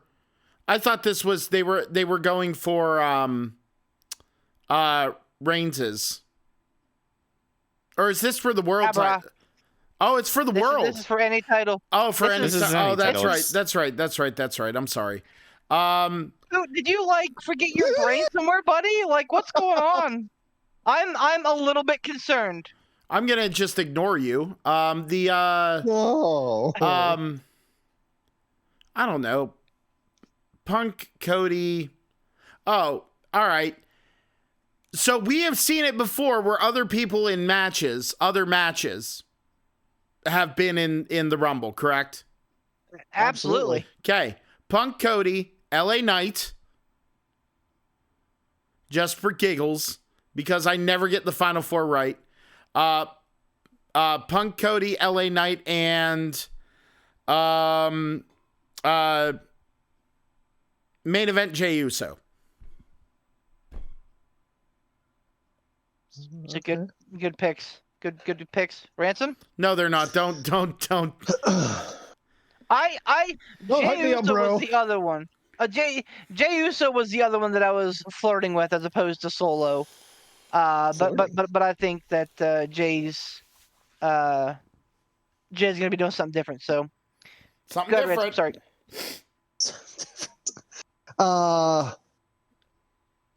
Punk, Cody, Gunther, Dominic Mysterio. He was another one. Yep, he was another one that I was like, absolutely could be fucking Dom. Everybody at every single chance is going to be rooting for him to get thrown over the top rope. Mm-hmm. And to have him make it to the final four, like the amount of boos and outrage that people are going to hurl at him in the final four, it's going to be close to deafening. Like they would get a massive crowd eruption if he makes it to the final four. Yes, sir. I 100% agree. And like I said, he was another one that I was really debating. Tom, who you got? I got Punk and Cody. I had waffled with the last two here because as you guys were talking about them, there's a lot of stuff that there was ones that I actually had at first. I think at first I had Jey Uso and Gunther, and then I'm like, nah, maybe Jey Uso and so Jay and Solo, and then I'm like, nah, Dominic seems like a good choice too. So I think I'm gonna finally decide on Punk, Cody, Dominic Mysterio, and Solo Sikoa. It's a good one to be in the catbird seat for sure. Because yeah, and again, like it would not shock me if like the elephant in the room is the fucking Sports Illustrated report that basically reported like it was fucking scripture that Rock was facing Roman, that Cody and Punk were facing off, and that Gunther was gonna face Seth. And I can't tell you how many fucking Facebook posts I had to put like, this is speculation. It was a speculative article. Justin Barrasso has like walked it back. Like it's fucking speculation. Just because they do one thing on one Monday Night Raw doesn't mean that they fucking changed the course. So but that said, like if they have decided to change course, like what if Punk and Cody eliminate themselves in the mid-teens? Then what? So like yeah, this is absolutely open to interpretation, and I hope to see one of these young guns, Solo, Jay, Dom, in the final four because I think that they rightfully deserve it at this point.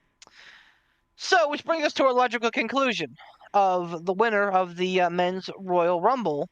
And we are starting with Poot, which is, of course, bad news. But the good news is, Poot, this is your one-pointer, so it's no gravy.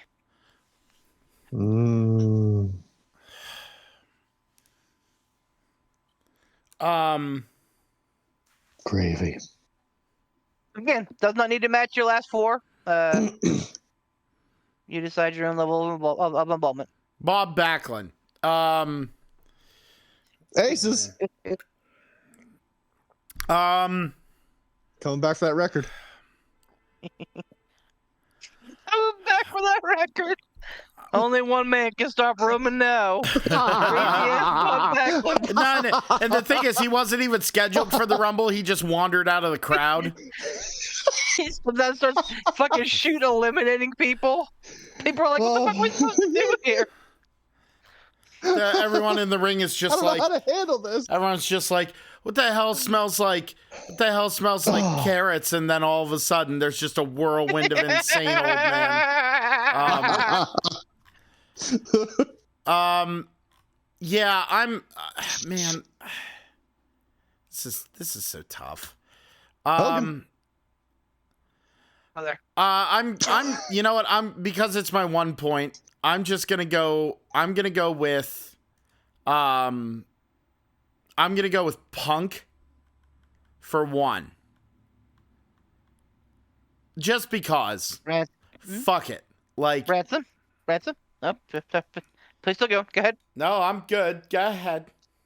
No, you were spitting out, brother. I was trying to save you, but if you want to keep spinning the tires, go ahead.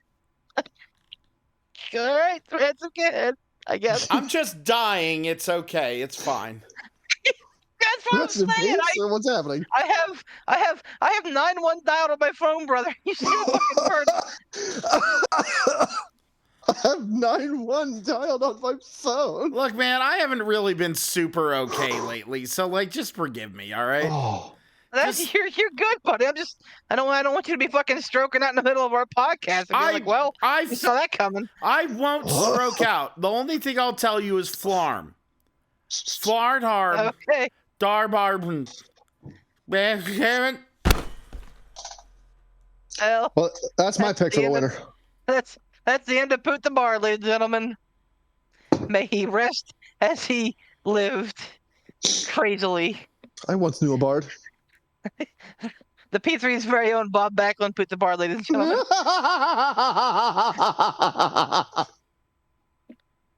Oh, dang it. Pook goes on the next boy. episode and just starts shooting out picks for no reason. Yeah, We're not even right. doing picks. Pook's just like, yeah, Cody, 10 points. Like, we're not picking anything. I don't care. Mark it down. Punk for 4. Why? I mean, I know, like, okay, Cody, maybe you can only there's a shot. You can only do 3. You're range with your 4-pointer. But I do that on Reigns. Yeah. Double 4. Double 4. That's not something you Bonus can do. points. I'm gonna wager one of my bonus points for guessing the final 4 into this. It's a transaction. Poot understands, and we're gonna go with 4 points on Roman Sikoa. No. Yeah, whatever points I have left. CM Punk. I know We've you discussed talked this. about Poot's it. dead. He understands nothing. Oh, we understand nothing, Lebowski. I know you brought it up that, like, yeah, there's a possibility for it to be Gunther. Yeah, it's a possibility for it to be Cody. It is, but, like, I don't know. I just don't think that Punk coming back with all this energy and all this excitement, I just don't think it's his time to lose the Rumble. I really don't. Like, it just has his name written all over it. Just like last year with Cody. It had Cody's name written all over it last year, and it still happened. I think it would be a big waste if they didn't pull the trigger on this year being Punk, especially since Punk hasn't won a Rumble yet. It's got to be him. Tom? Oh, I forgot. CM Punk 3 points. Sure, that's pretty begrudging. I know you haven't been the biggest Punk supporter, although he's been fairly well behaved for like 3 months now. No, big whopping 3-er. Not that he deserves the trophy for that. Listen, like I said before, I'm willing to see how things roll. And within 6 months of his return, if he hasn't fucking burned himself into the ground and fucking scorched earth, I'd be surprised, and I'm here for it. That's fine, as long as he can do business. But if he did self-destruct before then, I would never let you hear the end of it. But hey, as it is, business is good. Keep it going. Let's go. Fair. I of course am picking The Rock for 4 points. No, I'm not. I too am picking CM Punk. Here's the thing though. I absolutely think that this is a 3-horse race. I absolutely think that it's 6 one way, half a dozen the other, and like 2 times 3 the other. That like it could be Punk, Cody, or Gunther. I think that it's going to be not, and that's why I think that those 3 are going to be definite for the final 4, because they're all very, very likely to win. And I think keeping them all around until the final 4 builds that drama, because you don't know which way it's going to fall. It's likely that Punk wins, but not a guarantee. The only thing I'll say is that I think The Rock could absolutely throw a curveball here and be an entrant in the Royal Rumble. And if The Rock is in the Royal Rumble, I think The Rock wins the Royal Rumble. I don't think The Rock loses. If he's in it, he's not losing it. That's that exactly. Unless And Roman Reigns comes out and does something funky. That's fair also. That's the only way I can see him losing. He's a guy that only had one Rumble win, despite his, Hall of Fame career. Really? Yeah. That the Royal Rumble 2000, and then Big Show contested, trying to pull the Luger Hart ending. So Oh. Yeah. So that's what I'm saying. Like, they're very protective of the three-peat. I don't know that they'll ever have another 3-time winner. I don't know that they ever should. Ever's a long time. But I think that the list of the people who have won it twice is like a labyrinth of the Hall of Fame as well. You got Triple H, you got Orton, you got Michaels and Austin, obviously.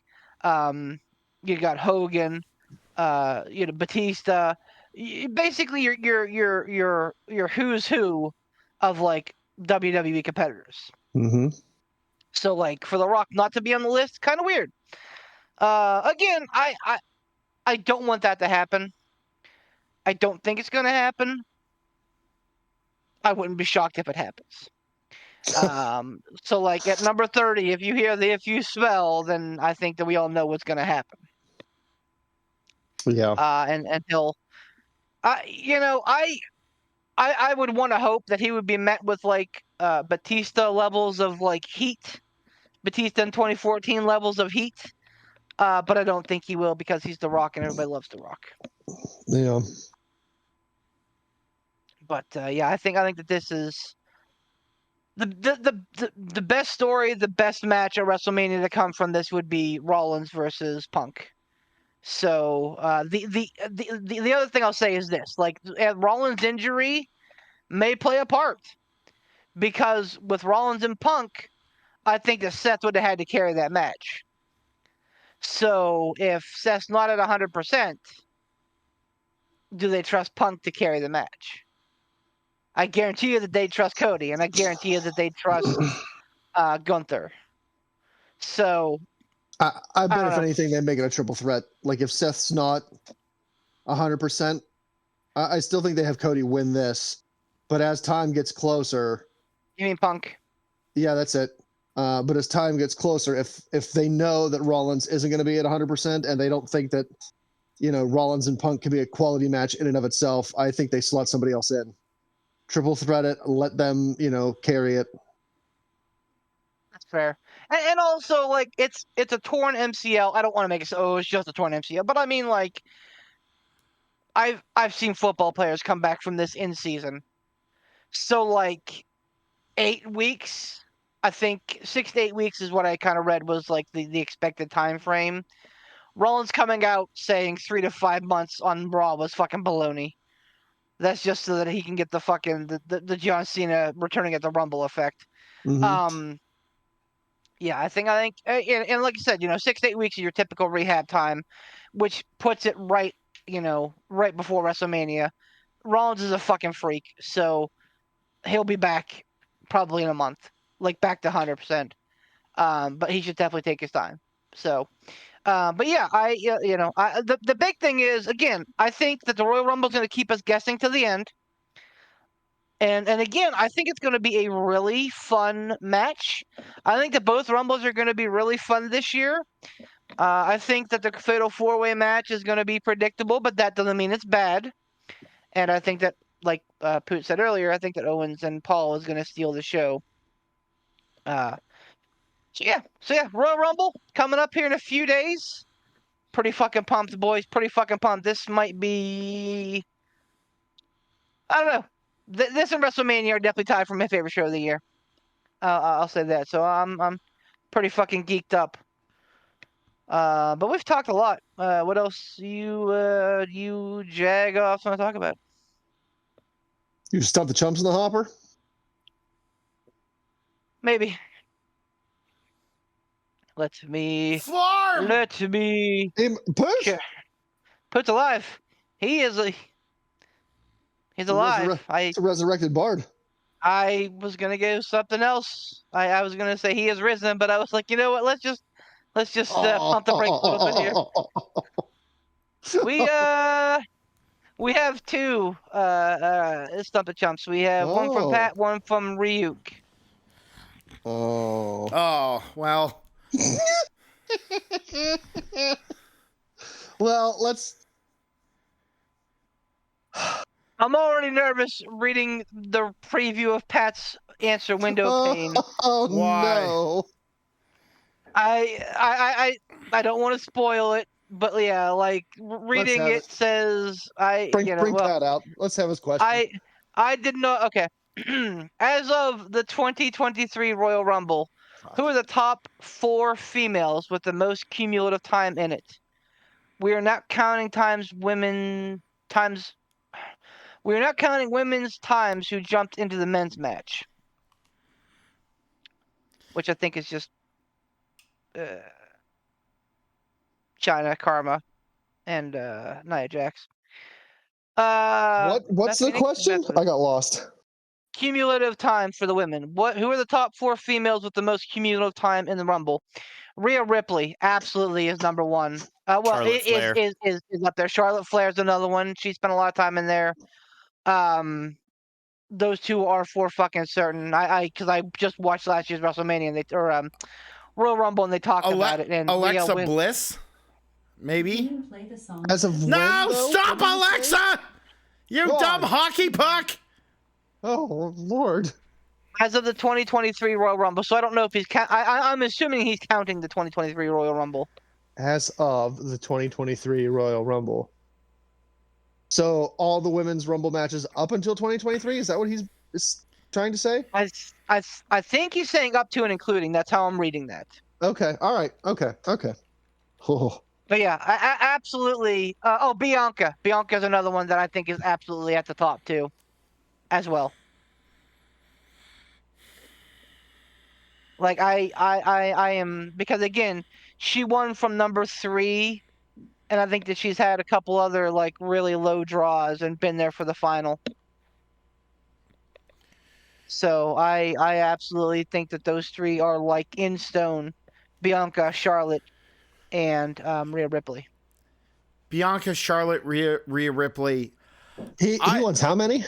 4, right? He wants 4. We got 3. I would maybe Sasha. Sasha. She's had a lot of low draws. Oh, it's the most cumulative time?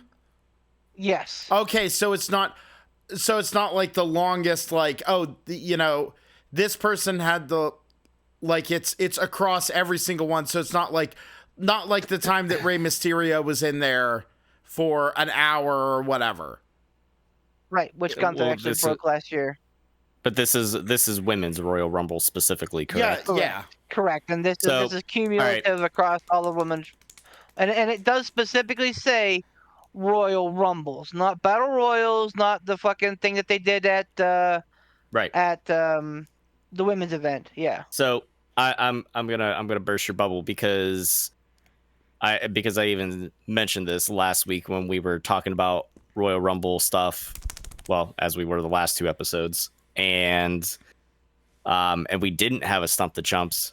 I said, and I quote, "I'm sitting here looking up records and stuff like that because I know we're gonna get a fucking question about it. So I'm just gonna spoil. I'm gonna rain on Pat's parade right now. Do it. In no particular order. Charlotte Flair and Rhea Ripley are definitely up there. Bianca Belair is definitely up there. And believe it or not, Natalya. She was going to be the other one. Yep. I was going to say, if it's not Sasha, it's probably Natty. Liv Morgan was close. I thought before I had studied these last week, I thought she was one that would have been up there because I remember her going the distance like pretty like last year. Pretty long. Yeah. What was it? Just last year? Yep. Because I think she was. I think. Yeah, because she was. Because I think I had her in my final 4, and she got ousted at like 5 or 6 left or something like that. But no, she was the either the next to last or the last one eliminated because it was her, Asuka, and Rhea on the apron last year. In any case, that's your 4. Okay. So So again, just to read in no order: Charlotte, Rhea Ripley, Bianca Belair, and Natalya. correct. I'm here for it. Boys, Tom. you for it? I'm with Tom 100%. Well, first of all, I love that we were like on top of it without like, knowing it, but I also love that Tom fucking called Pat out on the show last week, said, I'm going to do this, and Pat still brought the heat. Well, to be fair, he wouldn't have caught that episode until today or yesterday. That's fair. But either way, doesn't matter. Take Still. the W. Old predictable Pat. Charlotte Flair, 2 hours 21 seconds, 2 hours 21 minutes. Rhea Ripley, 2 hours 19 minutes. Natalya, 2 hours 17 minutes. Bianca, 2 hours 17 minutes. So wow. they're all like right in the neighborhood. Yep. They are very close to each other. Whew. That's I just like that we sat back and we're discussing, and Tom's just like, wait for it. Wait for it. Yep. So Bianca's absolutely gonna, have that record at the end of this year, unless Natalya is fucking weird. But yeah, God. Bianca should have that because Charlotte's out, unless it was all a fucking shoot injury and she's coming back. Which, my God, I just fucking thought of that. No. Rhea Ripley shows up for whatever fucking reason, whatever fucking stroked out poot reason. But you know what we do around these parts here? Whenever you get a question wrong, we call your dumb ass out. Platt. My guy, we appreciate you. And we appreciate your patronage. Viewership, I guess. All that being said, you got trounced. You got eliminated in 1 second like Chelsea Green. I wasn't even going to attempt it again. So, Pat, you lose, sir. And you get...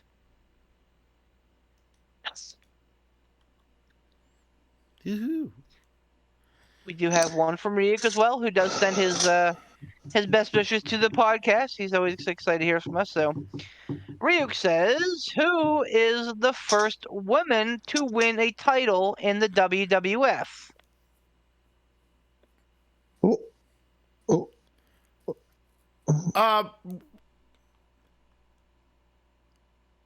Was it Rockin' Robin? First woman to win a title. So not the women's title, a title. Right. Was the women's title the first time a woman won a title? It would either be that or the women's tag title, but because that was a thing way back when. I think the answer's got to be Moolah. Unlike Pat, Ryuk doesn't necessarily try to trap us with these things. I mean, I could be wrong because I don't know, the fucking dawn of fucking WWF and all that. But like the Fabulous Moolah feels like the right answer here. But that also feels very obvious. Very obvious. You're right. Absolutely. But sometimes the obvious is the right answer. Like Beef said, Ryu doesn't usually try to trip us up like Pat does. Man makes a salient point. But I don't know, like with their... Because when Rockin' Robin was around, fucking Moolah was managing her. Actually, I think she was managing her opponent. But again, we got to think about WWF. He said specifically WWF. But again, I don't read too much into that. So, the only umbrage with Moolah was that she was actually an NWA Women's Champion back in the day. Okay. Before WWF existed. That's what I'm saying. I don't know. Yeah, so I don't know if you still count that because it kind of transitioned over, and like then WWF recognized her as like WWF still recognizes her as like the longest reigning women's champion. Right. Even though it was the NWA title at the time, right? But I think that it was something that either like WWF acquired it or she like sold the rights to it or something like that. Like it was something wonky. So I don't know if you count that or not. Well, okay, I'll reread the question. Who's the first woman to win a title in the WWF? So if you are counting Moolah's reign as NWA, she would have won it in NWA. And when the transition would have happened, she would have then been the WWF champion by like default. Technically, never winning that belt. Also, we had talked about this briefly at one point. The WWF had the WWF Women's Tag Team Championship titles. Right. And those were established roughly a year before the WWF Women's title. Okay. So we have to come up with, assuming that there were no other women titles in the WWF before the WWF Women's Tag Team Championships, we got to come up with two names. Because if, and again, he's saying winning a championship, not winning the women's championship. Right. Because if it's the women's championship, then it's a completely different story. But if it's the first woman to win a championship, that's got to be the WWF Women's Tag Team Championships, because those were around before, and whoever said it was right.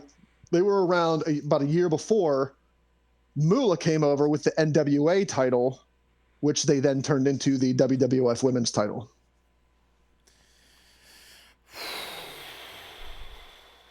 And I have no earthly idea who the hell would have been the very first women's tag team champions. So unless Reed borks up the answer.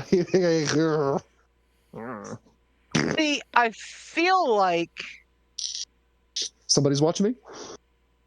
we've said the answer to this before. I feel like this has been a question, and we've uttered those names. I don't think you'd be wrong. We just can't remember them because they're so completely So fucking old. and just it's non-starter.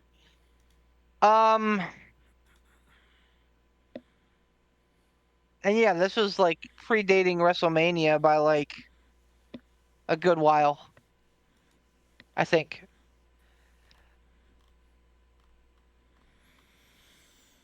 Ugh.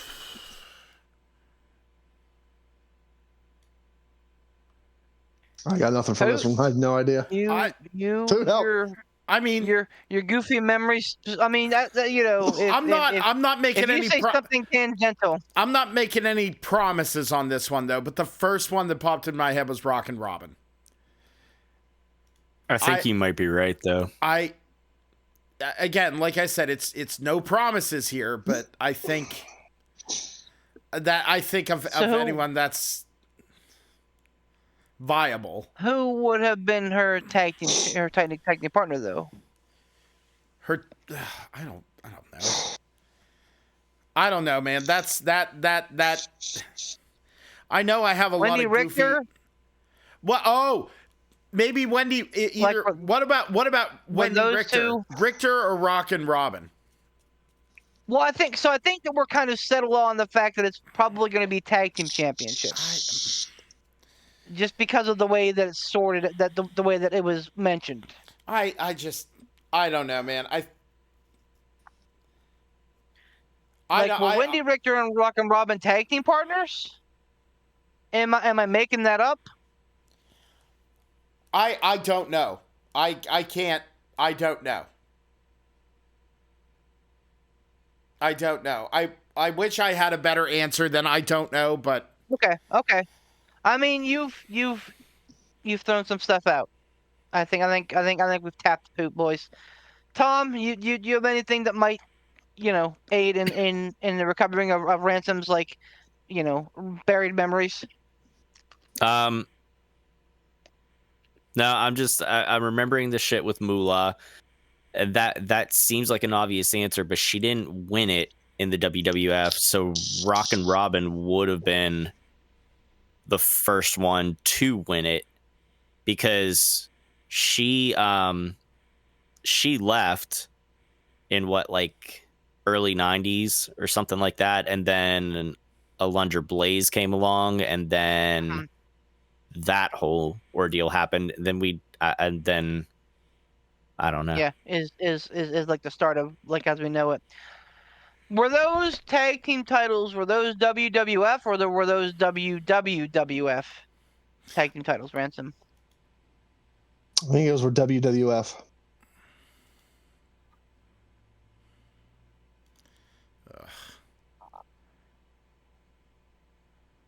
The WWF women's tag titles weren't around for very long. Like, they were there in the 80s. It was like it started in the 80s and ended in the 80s, and I can't remember exactly when. So Ransom's fairly certain that the tag titles predated the WWF women's title, though, right? Yes. Okay. Well, considering, yeah. I'm just trying to remember how it got from Moolah to Rockin' Robin, like if Rockin' Robin beat her or if there was a tournament or what happened.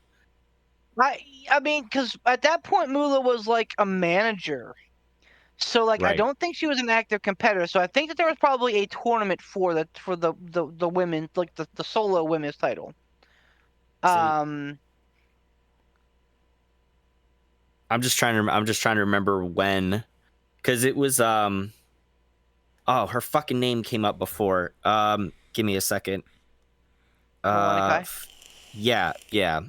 Leilani Kai, and who the fuck was her partner? I don't remember her partner, but their fucking their tag team was what the fuck was it? Glamorous Girls, Glamour Girls, something. Glowersons. Yeah, Glow Girls. Glamour I can't remember.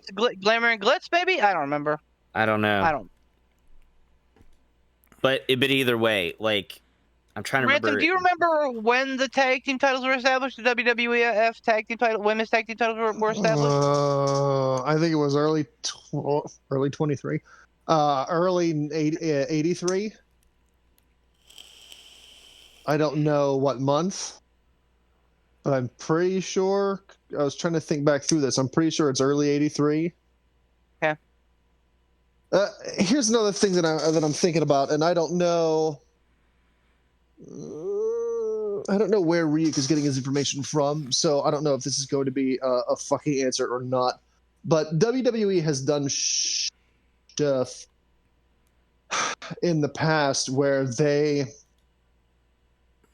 retroactively recognize a title reign, like Moolah's. So that's the thing. Like, I was thinking about Moolah, and Moolah was active as, what was it, the stupid NWA champion in like the 50s and 60s. Mm-hmm. So if WWE does one of these funky things and goes, well, that was the NWA title and it didn't become the WWF women's title until that would have been 84 if the tag champs were in 83. Mm-hmm. But we're going to recognize Moolah as having that title reign, like as winning it back in whatever, the 50s or 60s. Right. If that's the case, that predates the women's tag, the WWF women's tag titles. So again, it all depends on where he's getting his info from. just based upon the question, who is the first woman to win a title in the WWF? That, and again, I might be reading too much into it, but like the in the WWF part tells me that he's knowing that the Moolah was champion for a long time, but she won it in NWA. Even if WWE eventually recognized her reign, she didn't win the title in WWF. She won it in NWA. All right, and then fair that really point. became WWF. Yeah. So if he's saying in the WWF as it is, it's probably those stupid fucking tag team titles that we always fucking. And I think this would be the fucking second time that they tripped us up. I think they tripped us up the fucking first time too. Wouldn't it be hilarious if Ryu knew that and was like, "Hey, watch me get him"? Probably he fucking listens to more shows of ours than I do. So. Oh. Oh man, So if we're saying that one in the WWF, not recognized by the W, then it's got to be those. It's got to be the tag belts. teams. And I have no idea who those people Yep. are. But he says woman, not women. Right, women. I don't know. But that's another thing. Like, right, that's a Pat thing to do. That's a Pat thing to do. To have it be to say woman, and have it be women. I don't think Ryuk would do that. So, like, if he's looking just at like the if he's not taking into account the women's tag team history, which is a possibility. If he's just looking at the women's title history and he's saying, and we're probably overanalyzing this to death. probably. Because But he the thing probably is, means who was the first two woman different to win. answers. Right, absolutely. It absolutely is. There's So he a made me correct think answer of Rockin' Robin. Maybe. Because wait, what did she do? She would have been the first. She would have won the women's title, right? Like she would have been the first holder of the women's title after the She would have been the one to beat Say- Moolah. Either Rockin' Robin I don't or think who was the anybody other? beat. Who was the other Wendy person? Richter. Wendy Richter. I don't think anybody beat Moolah. Moolah was our manager at that point. I think that Moolah gave the title up, and it was a tournament. Oh. So she wasn't actively holding the belt at that point. Is this something that you I don't you know believe so. for sure, or is it something that you are postulating? I know that she was a manager at WrestleMania 1. I don't remember if she was managing Rockin' Robin, or I think she was managing Rockin' Robin's opponent, which I think was Lilani Kai, maybe Wendy Richter. I don't remember. She was managing the other side, the other corner, because Rockin' Robin had Cyndi Lauper in her corner. So like that tells me if she was managing at that point, like I don't think that there's a chance that she would have been beaten for that title. I think that she probably gave it up because there was no competition. So yeah, I mean we just have to determine. Again, I'm going to assume that Ryuk knows what he's talking about, and he worded the question in this way specifically. Who's the first woman to win a title in the WWF? I think he might be trying to trip us up a little bit by saying woman and not women. And I think the in the WWF is what sticks with me. I would say Rockin' Robin then, because I don't know. Okay. That's just my 2 cents. You guys talk it out amongst yourselves. Here's the other side of that. Like, we have no idea what the name of the fucking tag team was. We have no idea what the name of the people who were in the tag team were. I think it was a gimmick. It may have been either like a Pacific Islander gimmick or like a fucking Samoan gimmick. Maybe an Asian gimmick. I don't remember. I think that whoever it was a gimmick tag team. I don't want to rush this along, but I'm going to explode with urine.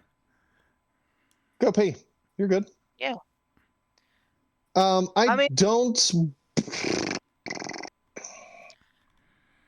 don't believe that Rockin' Robin won the women's championship before either or both of Wendy Richter and Lilani Kai. Okay. I'm fine with that. I'm fine with that. I don't have So- any evidence to back that up, but I don't. That doesn't sound right to me. She's in there, I feel that. but I think either one of those two, and maybe both, predated her as women's champion. Mm-hmm. So what are we going with then? Are we going to say singles? One single woman, not tag? Well, we have no idea who it would have been if it was a tag team. We can't name their names. If it's a single, if it's a single, it's either Rockin' Robin, Lilana Kai, Wendy Richter. So we have a 33.3% chance. Oh God. Stop it. What have I done? All right. All right, so we're saying singles woman, correct? I think we have to. I mean, I think we're saying we all think Bobby it's the Boucher? tag team. I think we're saying that we think it's the tag team championship, but we have no idea who that is. So instead, we're going to take a guess at one of the women we can name. Fair enough. I would shoot my shot with Winnie Richter. Yeah, agreed. Honestly, if we're not 'Cause- going to consider Moolah, if we're saying Moolah didn't win it in the WWF, she brought it to the WWF, therefore didn't win it there, and Moolah's out. I bet the first person to beat Moolah was Wendy Richter. Or to win the tournament was Wendy Richter because she was a face. Lilana Kai was a heel. They definitely would not have started the championship, proceedings with the heel. I don't think. Probably not back in the day. No. And I think you're 100% correct. I don't think Rockin' Robin was there. She was there at the start, but she wasn't the. So I'm fine with saying Wendy Richter. And when I said that name, Poot's fucking ears perked up too. So I think that I'm fine with it. I went and I had the bathrooms and I'm good. 20 pounds later, Tom? relieved of all the water. Tom, you fine with Wendy Richter here? Roll it. All right.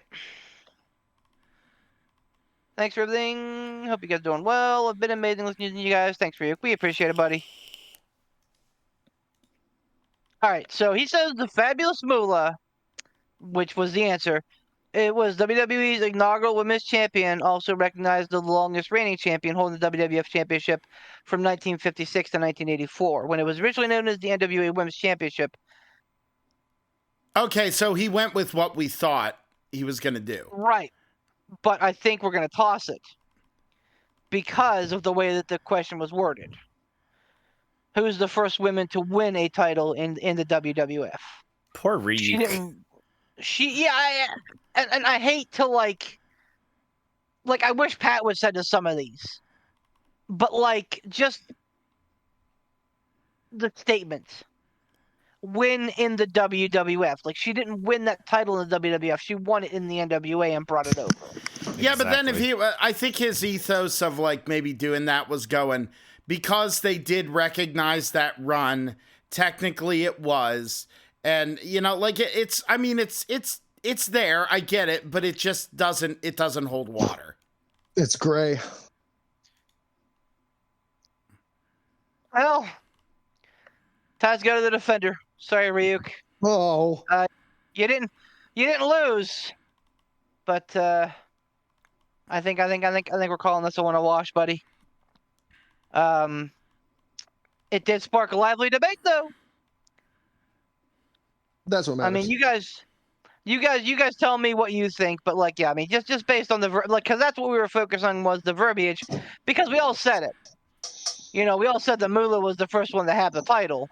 It was just because the verbiage was throwing us off. So I think that even, I think we knew Moolah was the first to hold the belt. Exactly.